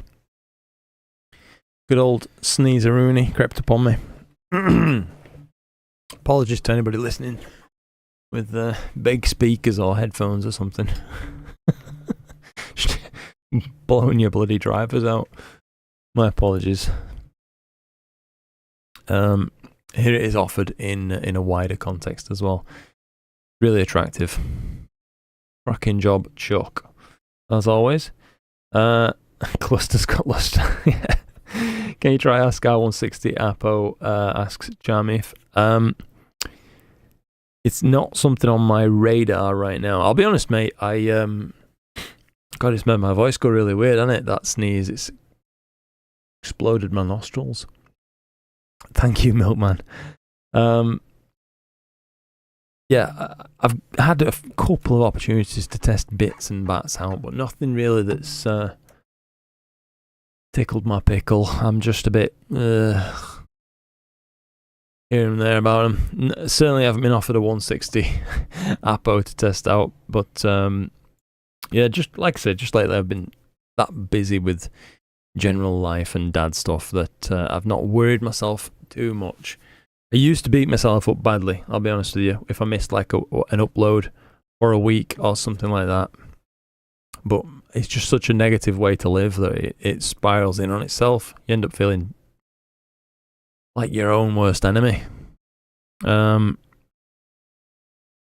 hours total exposure time, 26mm duo, only at 4.5 nanometers. Okay, Redcat 51 as well. It's been taken with. Another beautiful shot. Yeah, nice. It's a bit of a different color direction in it to the other ones we've seen. This now is like a rust, and then that vibrant electric blue as well coming through. I can offer critiques on things, I guess, some other time as well, but yeah. Neovo Ed says, only one night thus far. Really dim target. Oxygen 3 is really faint. Stellar Mirror 9TD triplet, 0.8 reducer. That sneeze has actually done me physical damage. It's coming through a little bit bright on this Ed. I don't know if you'll see this or whatever, but hopefully you can see what I'm seeing on my stream, where it's a little bit dominated in the background regions, especially by this hue of blue. So yeah, something might have gone a little bit wrong there, but the upshot is anyway. In good news, it has made everything visible. The stretch that's been applied. Q Astropix Starless Lagoon. Ooh. Well, we do like that. Yeah, that's very pretty. See, I mean, it looks good still up close. Maybe it's a little bit artifacted from processing, but yeah, it's nice. Deep Space Astro, how's it going, mate? Nice to see you. As always, hope you're keeping well and getting on with getting on. Tasty. It is indeed, mate. Yeah, a tasty one. This one's from Henk. Bubble taking with ASCAR C1 and C2 filter set. So is that similar to the D1, D2? I wonder. I'm not sure I'm that aware of those filters. At our age, Luke, sneezing might get you into hospital. Oh no. Did that want to squeeze some nerve in my back and I kind of lost sight. I feel bad for laughing at the start of your comment now. Jeez, that's properly rough, mate. What the hell happened there? Yeah, that's certainly no laughing matter. Ascar 71F, do believe Milkman in the chat uses one of those to great effect. Nice shot. Interesting to see. You know, he's got a lot of detail on that bubble. I know that these like core features right down in the center there are very small, and yet they're well resolved, even from a very modest focal length instrument. So well done, Hank. And another one from him as well. My wife always calls it the man in the mist. Looks a bit like a man with an old brass diver helmet. Same basic rig, 5 hours, 16 subs. They've stacked up lovely, haven't they? Nice smooth image. Plenty to see. And I feel like the kind of more subdued processing has preserved the man in the misty kind of look, you know what I mean? Cool. Thank you for sharing that. You do indeed, yeah. C1 and C2 are wider band passes than D1, D2. Just saw an E1, E2 announcement. So I'm guessing that's going the opposite way and narrower band passes. Are we just gonna maybe ASCII are going to really milk it and like they'll end up with the Z1 and Z2 like in 3 years' time. Extreme narrow band pass. Bluegrass Astro. Steve. Astrotech AT130 EDT. Corking telescope. Anlia V series LRGB. 3nm HA. 2600mm. Whew. Around the kitchen sink at this one. Nice, mate. I think fractionally bright for me, but I can appreciate that equally it's a dusty area and you want to bring out all that dust too. So yeah, in the context that it's offered. Lovely stuff, Stu. I think if I could give you a little bit of feedback, Stu, because it looks like such wonderful data. If it was me processing it, I would maybe apply a little bit more noise reduction. That's just me. It's certainly not offensive. I'll put it that way. Lesson learned, whenever you want to sneeze, do it with a straight neck or don't ever turn. It was alright, couldn't move for a week or so. I needed Vicks on my back and neck. Feels like I'm 100. I tell you, you have just reminded me of something there. And it's not really sneezing, but like sharp movements with your neck. Sometimes I used to get like a lightning bolt pain that travel all the way through what felt like my brain into my neck. Not really sure what it was, but good God, I don't know. It hurt, mate. At least for like 15-20 seconds. E1, E2 are 3nm. Okay, yeah, so that's really getting on towards quite narrow, isn't it? Gabe says, can't wait to see what superlative Optilon comes up with if they make something even narrower than the L Ultimate. Yeah, what is it going to be? They've used the L Ultimate, L Extreme, L Enhance. What else are we going to have?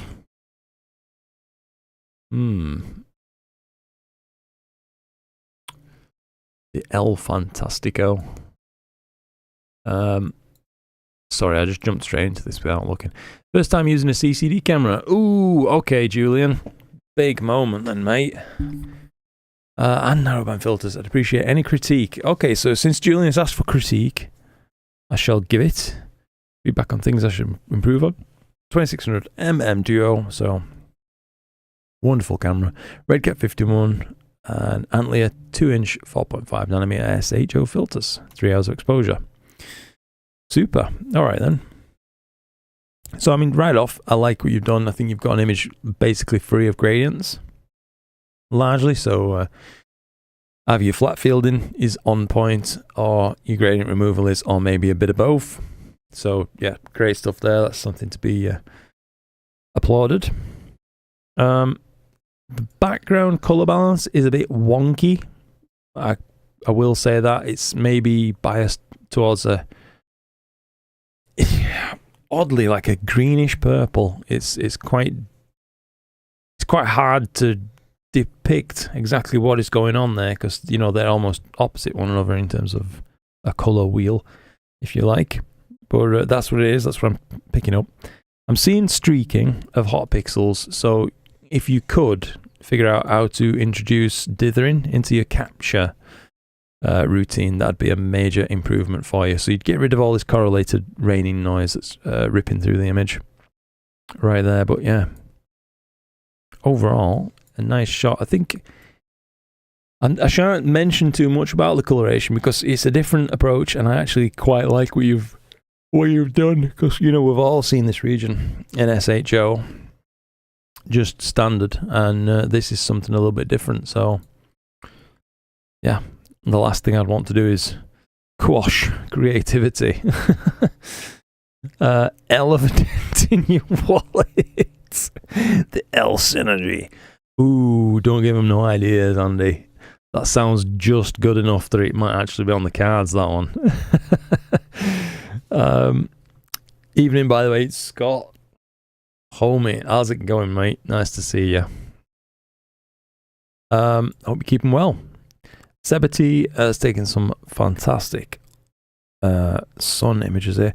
Had a moment of really great seeing this evening. Lunt 40, 533, best 30% of 1,000 frames. Okay. Ooh. Yeah, that is nice.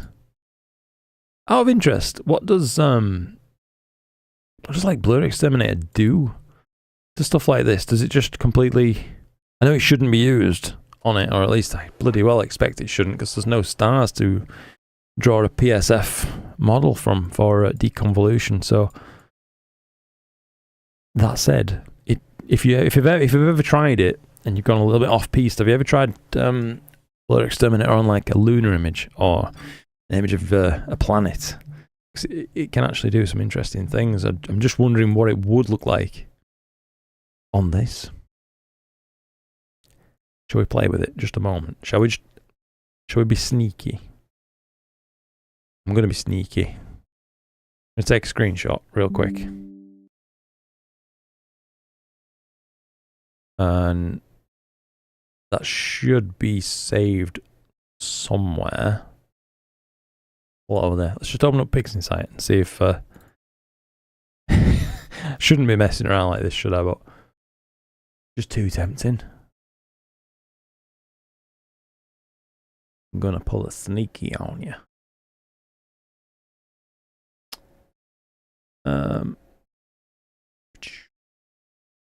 Allow me a moment to find where the heck the file has gone. There we go. All right.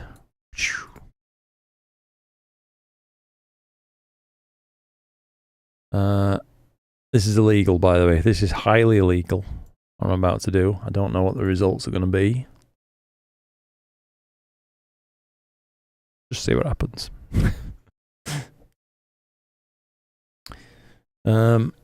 I may need to get a little bit more to drink in a moment. Alright, it's done something. Not entirely sure I'm happy with what it's done, but is there something we could work with there? You know, if the data was in a linear phase? I don't know. How about we drop off that sharpening amount as well? Apologies for the mess around on this. I'm just intrigued. I think that looks... Obviously, there's artifacts being introduced. It is just a screenshot, obviously. I don't know. Am I talking crazy? Or is there something to that? Nah, I'm talking crazy. I've got to be. I've got to be. Let's get a chat back up before I go any further off-piste. I'm a wrong man. I must be stopped. There we go. Chat's back. If it's anything like my try lots of artifacts. Yes. L synergy is announced in Cloudy Nights. Never. It actually is. Oh, that's the thing that someone mentioned in it, of course, at the start of the stream. I thought it sounded like, you know, too good to not be used. El Chupacabra, yeah. Thank you, Jamif. Right back at you. LMNOP. Yes. I like that one. If that isn't announced next April the 1st, they need to get on your level. Because that is gold. Space Koala apparently has one already. Yeah, I think so. She's doing really well on that channel. It's good to see someone experiencing some big success, you know what I mean? And quite rightly so, I know. She clearly puts an absolute bucket load of effort into the videos. This is a nice shot. That is a really nice shot, Brian. Stonking. Yeah, just really like it. Well done. Well done, Brian. Get on the heart train on that thing. The rotten fish. Caught with an Ascar Fra 600 and a Poseidon. Very nice. Very, very, very nice. Nothing wrong with crazy. That's what I keep saying.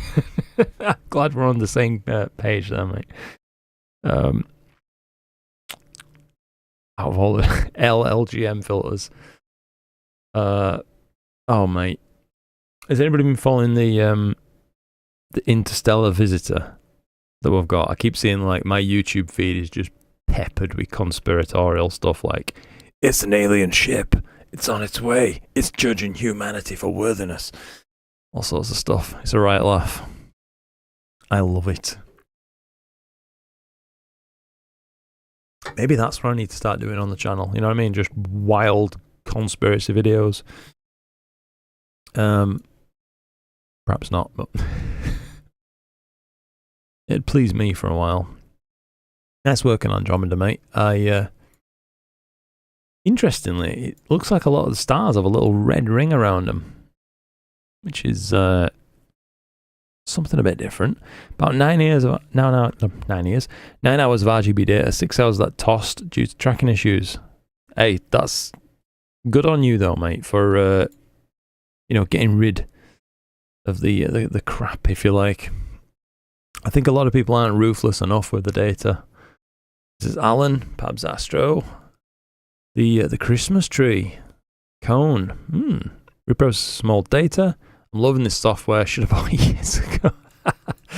Oh, mate. I think everybody who's ever had Pixie Sites probably said that at some point or another. Yeah, congratulations on getting it. Decided to go with 2 looks for this one. I think I might have found my picture of the Christmas card this year. Well, it is the Christmas colours. That the festive red and green. Now you need like a gold version as well now, and then blend all 3. One professor actually wrote a paper on an alien ship. Yes, I did see that. I think it's a Harvard professor. Yeah, as far as I'm remembering, if I am not misremembering, I think he said the same thing about Uma Uma. You know, the other one. But you know what? Fair play to him. Wherever we don't know, the internet aliens. Yeah. I'm not saying it's aliens, but the Veil Nebula, remnants of a stellar cataclysm. Ooh. This one's from Klaus. FSQ 106 EDX4 16803 CCD. 12 hours of LRGB, 28 hours of SHO. Whew. Say that's a monstrous data set. Let's just give it a chance to buffer up a moment, because I've been following Klaus's progress for a little while now, as he's been posting a lot of his results onto this Discord to share with all of us, and I've enjoyed seeing just how much he's been coming along. I think this might be his best shot yet, actually. I wish I could see the full resolution version, as it appears that this is a little compressed, but damn, that is nice. One of my favourite features I think I like about it is almost looks like a secondary ghost version of the Witch's Broom over there, just off to the side, like an echo of it of some kind, and this fleck of HA coming off right up here. It's just a tendril going right the way up the frame. He's brought that out lovely. He's brought out everything very nicely in that, actually. So Klaus, well done. Yeah, well done on that, mate. Cloxa, how's it going, mate? How have you been enjoying the Player One Zeus? Ooh, I've been going between that and the 6200 MC for months. Still don't know which one to get. Zeus only has 3 Astrobin users and 4 pixels. That's rough, innit? Yeah. I've really enjoyed it. I have to say, if there's nothing really about the Zeus that you need over the 6200, oh, thank you, Jose. That's really kind, mate. Thank you for keeping us motivated on the weekends to get out there and shoot. Oh, thank you. Thank you very, very, very much indeed for that, Jose. The support means a lot, dude. Thank you. Where was I?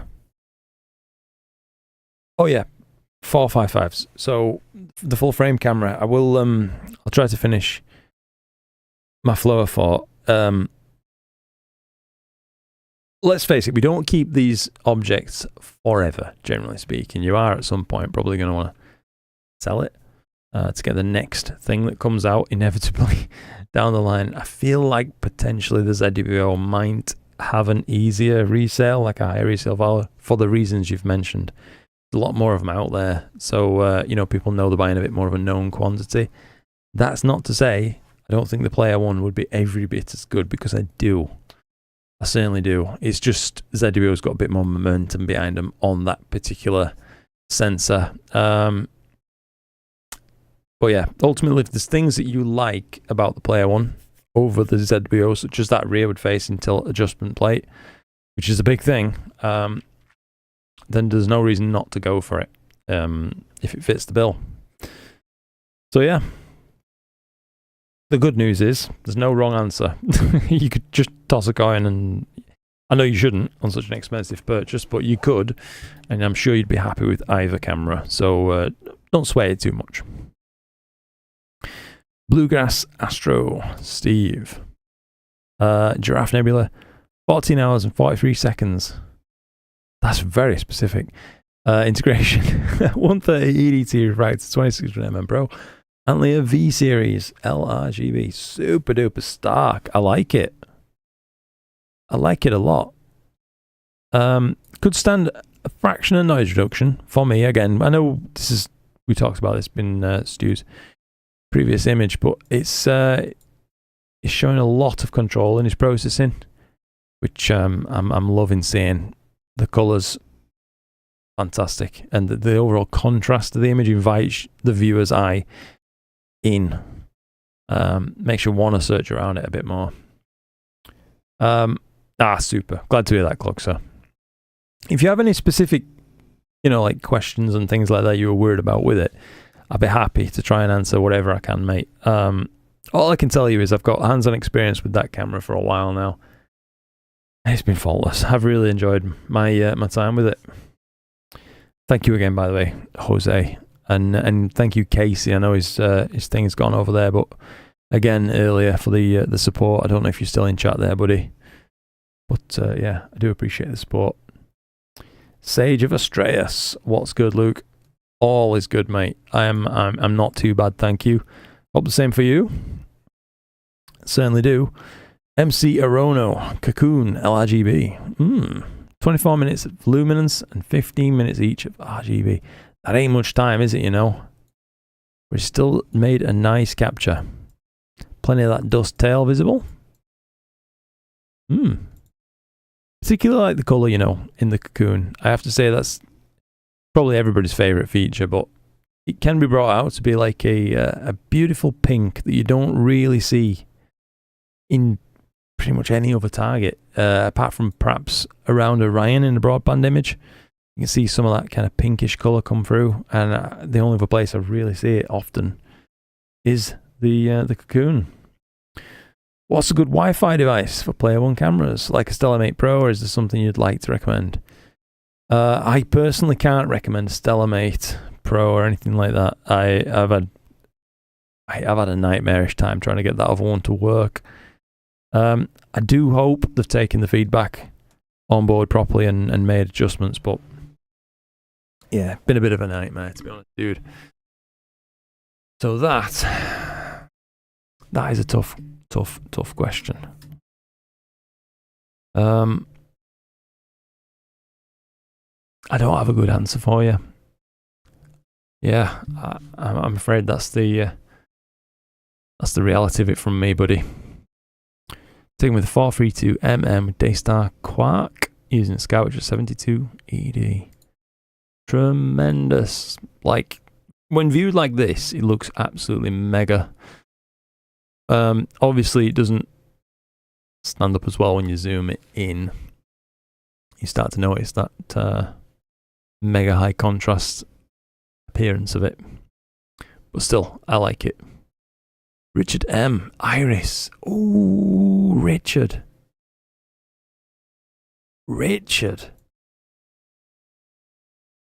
Mate, that looks fantastic. Holy heck, mate. I think that's my favourite picture of the night so far, you know.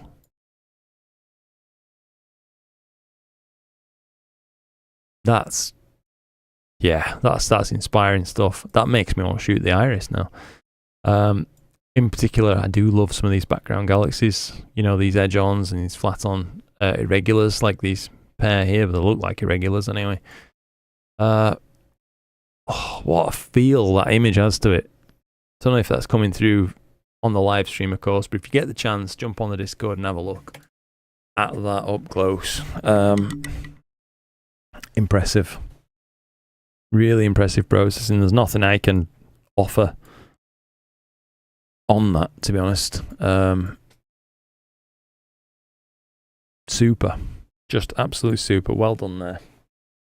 How's it going there, Cosmic Ray? Nice to see you, mate. What's your choice for an IMX 585 imager? Ooh. So you're after a camera to go with a telescope, I'm assuming. So somewhat depends on what the rest of your rig looks like, I would say, Ray. Potentially the ZWO 585 Air might be a good option if you haven't yet established the rest of your rig. You know, like you need a imaging computer, you need a guide camera, etc. If not, then there are a lot of other options from other brands too out there.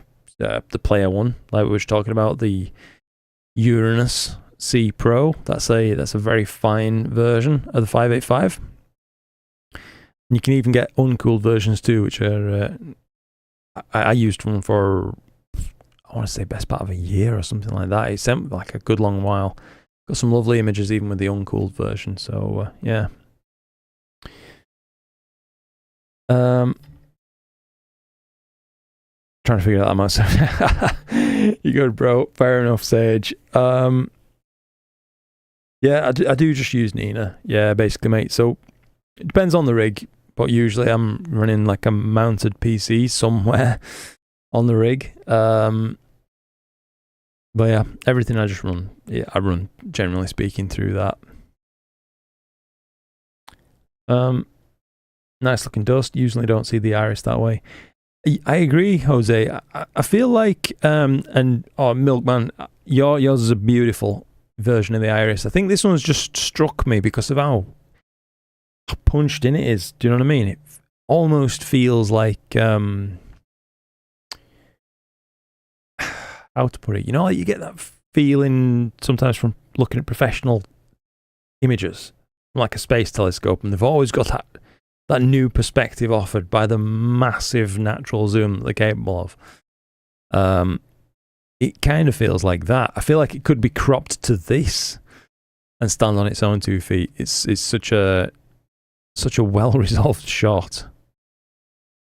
Really cracking work. Anyway, I think it's a very special shot, that one.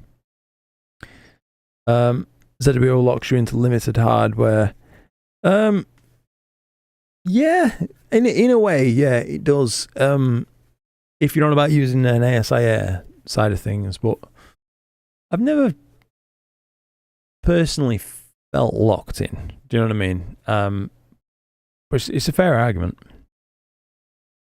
On my list for a long time. ASI, however, doesn't know LBN names mostly. Damn near invisible in Sky Atlas and Stellarium as well. So framing was a nightmare. Yes, I've been there before, mate. Even on stuff a lot brighter rather than this. So you'll have had it harder than me. Basically positioned NDC 6258 and 6223 in the frame as reference points. Very smart. Happy to see it came out exactly as I wanted it. 90 10-minute shots. No filter. Yeah, that's nice, mate. That's nice. Well done. I like the pockets of deep black that's like through the thinnest parts of the background dust. That's lovely to see. Overall, the color as well, it makes it look very ghostly, almost. And these connecting ribbons going up here, really good stuff. You wouldn't believe that Fatih hasn't actually been doing this stuff for very long. He's taking very high caliber images, I think. Iris is incredible, but artwork, yeah, it's we're kind of like always had this back and forth before, haven't we? I definitely know what you mean. You are moving away from, you know, certainly just moving away from raw data at this point, but on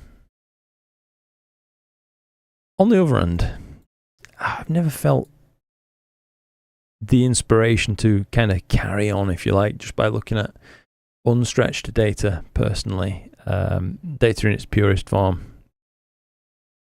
So that to me is enough of a signal that I should keep just doing what we're doing and stretching the data out, you know what I mean, to see it in its best light. All depends what you want, though, I suppose, from it. There's no right or wrong way to go about things, in particular when it's just a personal pursuit. Nice shark there. Look at that thing. You can really see that opened mouth. And the eyeball as well, just placed right there. I like it. Overall, I like it. I felt at first, at this first glance, a little bit like it was dominated by the stars, but now, I don't know. I have let it percolate for a moment. I'm a fan. With the Rokin on 135, eh? Very nice. I have a QHY lipstick 585. That's another option, yeah, like Jose has just mentioned. And an RC car motor fan heatsink. Damn. I'm going to see if I can make a simple fan mod. I don't know if you've seen before, there was a phase at one point, Jose, where people were buying thermoelectric phone coolers, so like a little Peltier element with a fan, and you're doing like pushing those basically onto the back of uncooled cameras, mate. You can end up with an issue of condensation once you start, you know, actively cooling like that. But yeah, it's a bit of an option. You are up for some experimentation. Sorry for the bombardment of questions. No problem at all, mate. Fire away. Why are there so many fantastic images out here that you don't see from the pro astronomers? Suppose it depends where you look a little bit.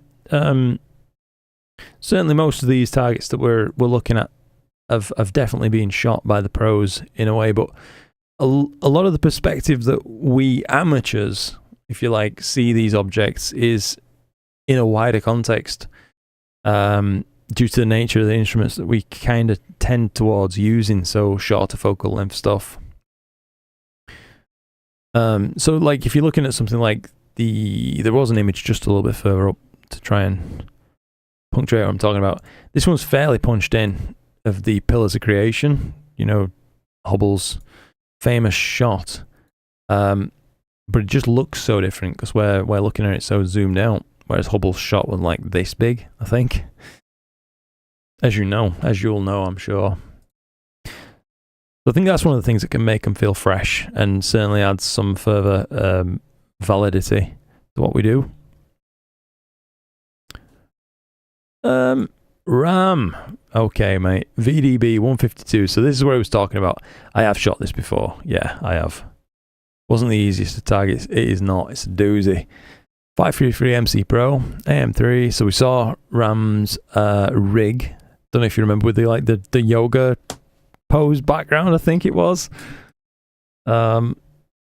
Drizzled 2 times as well. A lot of subs. So good on you for the absolute massive effort you've put in there, Ram. I think you've done well. I know that this is a mean target to process. I shot it a couple of years back. Now I think with my my Raster 11 that I had at the time, Raster 11 V2. It was hard. Excuse me for yawning at you. People don't realise how large these objects are, really. That's totally fair, yeah. They definitely don't. I always find it interesting to sometimes put like something we can easily contextualize an object's size by putting it next to a known frame of reference. So like the moon, I think Astrobin now has a tool where you can drag the moon into view effectively, so you can actually see the scale of these objects when viewed from our perspective, obviously. But if you mean large in terms of how they look to us, yeah, but if you mean large in terms of literally measurements, like light years of length, etc., then yeah, mate, it's hard to grasp in it. They're so big. You're working on this. Oh, damn, you're shooting this as well then. Well, I can't wait to see your shot, mate. I've been enjoying seeing what you've been getting up to. It's a bad process. It is. You're not kidding. Yeah, you're absolutely not kidding. A nice bit of veil. An hour and 10 HA, 2 hours 20 oxygen 3. All the X's processing pixing site. Do the Draco. So we saw Kieran's Draco that he'd bought as well. Where I made a crap Harry Potter joke. Slight blue cast across the image. Hard to get rid of. Appreciate that, mate. Yeah, possibly shot during moonlight, I imagine. That can creep in. Lovely details. Yeah, I like the kind of stark coloration that he's got on this thing.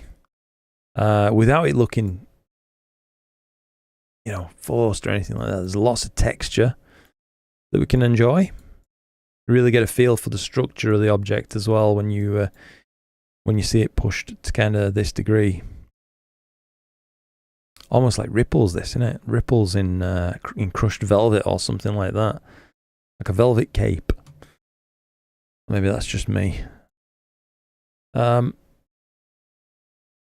lovely anyway. Thank you for sharing that, Kieran. I think we'll just do a couple more. I can feel myself getting a bit sleepy, to be honest with you. So I'll probably wrap up the stream in a little bit, if that's all the same to you chaps. Fireworks Galaxy. 5 hours of RGB. Okay. Hard target, I think, this one. Nice colours. Feel like if you wanted to, you could bring out some more blue in the spiral arms on this thing. And perhaps a bit more star colour if possible. But overall, what you've done is nice. And, sometimes it is pleasant to see these objects presented in a bit more of a subdued manner as well. Again, it's a different way to see things. Snow Globe Nebula, NGC 6781. Now that's an interesting one. Captured with the Edge HD11. Extremely difficult plate solving. Okay.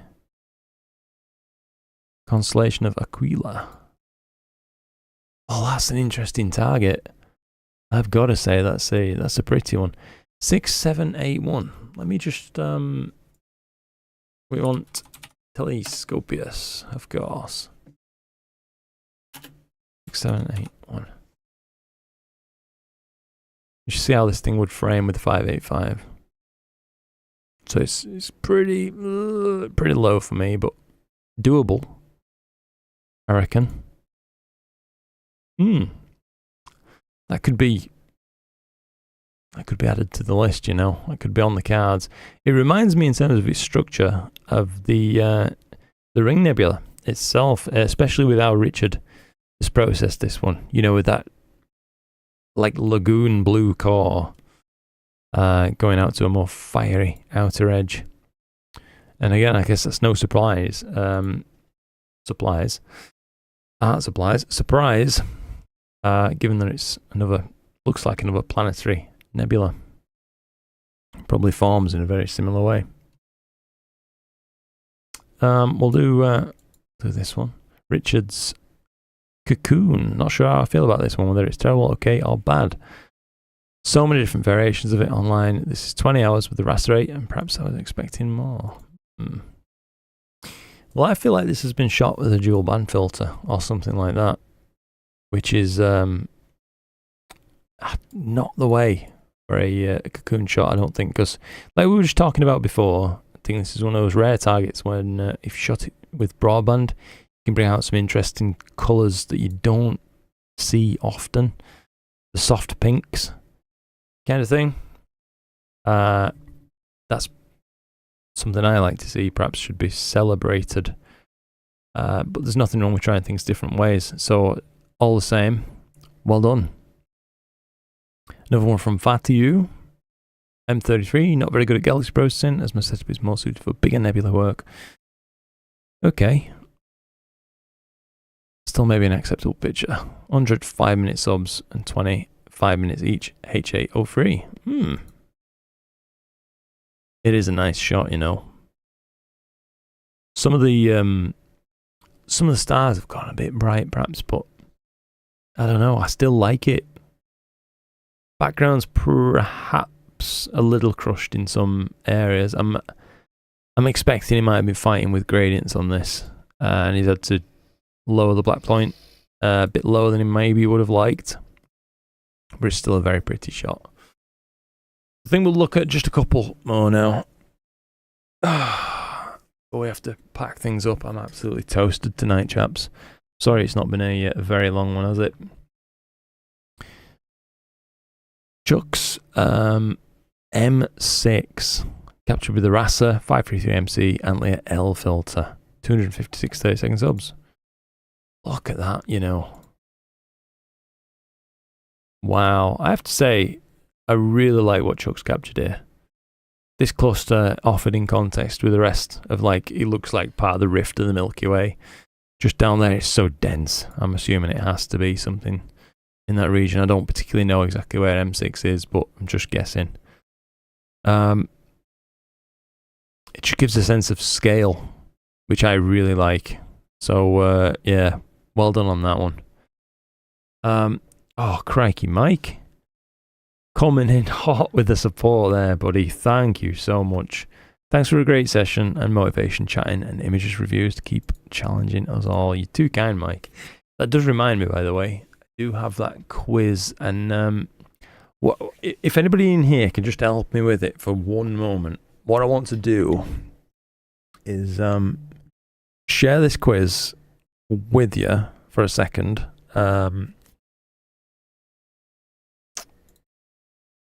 Well, see if I can anyway.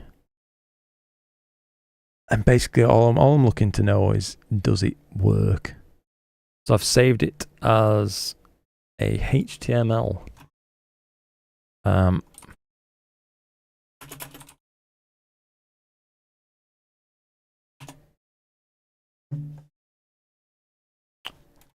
assuming it may need downloading and then like double clicking. So if I double click it, for me, pops up in a web page with this. Test your knowledge with 30 multiple choice quiz questions. Yeah, I'm just wondering if this is a usable format that we can share things with, basically. Welcome back, Brody, by the way. And thank you again, Mike. Thank you again, Jose. And thank you again, Casey, for your support tonight. It's been awesome with you guys. And no problem at all, Stephen. As always, you know, I appreciate you guys being here, spending time on the stream. I really do. Couldn't do it without you. Ah, super. Thanks very much for that, Mike. I appreciate that, buddy. So we can go ahead and we can use that kind of thing for future stuff, I reckon. I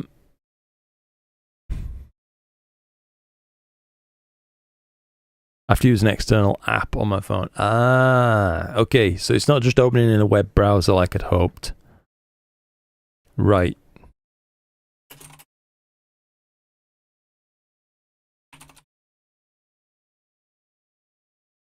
That's fair enough. Maybe back to the drawing board on that one then. I know when last we were doing them as part of like the live streams, it was okay, kind of having it just open for me, and then we were running polls and going through like that. But I can see how it might have frustrated a few viewers and stuff like that. But yeah, Jose says, Luke, have you seen SETI Astro's videos on his latest Glimmer Isophoto modeler? Wow. Allows us to see more detail inside the galaxy core. Would love to see you using this technique. I have not seen it, Jose. No, it's I really need to get around to testing out all SETI Astro's stuff. Frank, isn't it? I think his name is Frank. I'm testing out all of his tools because I hear a lot of good things about him. Asking to open using ADS. Damn. All right, mate. That's fair enough. What I'd hoped for is that it would just, you know, open in a web page. But yeah, bugger. Never mind, eh? Thank you very much for testing that, though, chaps. At least I know now that it's a little bit hit or miss. It worked for Mike. A little bit do a Go farm or something and share the webpage. That's true. Yeah. Yeah, that's fair. On a PC, it opens in a way. Right. Yeah. So it's mobile, and that's probably given the issue. Fair play. Thank you again, guys. I do appreciate the external testing like that. It's hugely helpful. So I'll tell you what, I'll check out Milkman's VDB 152. That actually is here as well. We were just talking about this with Milkman, weren't we? You were saying it's a bear to process. There's another fun dusty nebula I found while I was searching for a target to image. Lies just east or right of the Dark Shark Nebula. Dark and dusty areas are really cool to capture. Oh yes, agreed. 6.5 hours of integration, captured from my home in Maine. Okay, Uranus C Pro, same camera as I'm using tonight. UV-IR cut filter. I tell you what, Milkman, that is a lovely shot, you know. It's got a totally different feel again, you know, like going back to what we were talking about. How things are framed can make such a huge difference. As this is offered in its tight, like punched in view, which gives it a totally different feel. Yeah, I really like it. I think you've done a fantastic job of processing it, because I know that it's a very difficult one. Is this? Yeah, lovely. Just overall, well done, bud. On that one, I guess we should just about wrap things up now. Anyway, I'm unreasonably toasted. Sorry, it's been a short Saturday night. This one, chaps.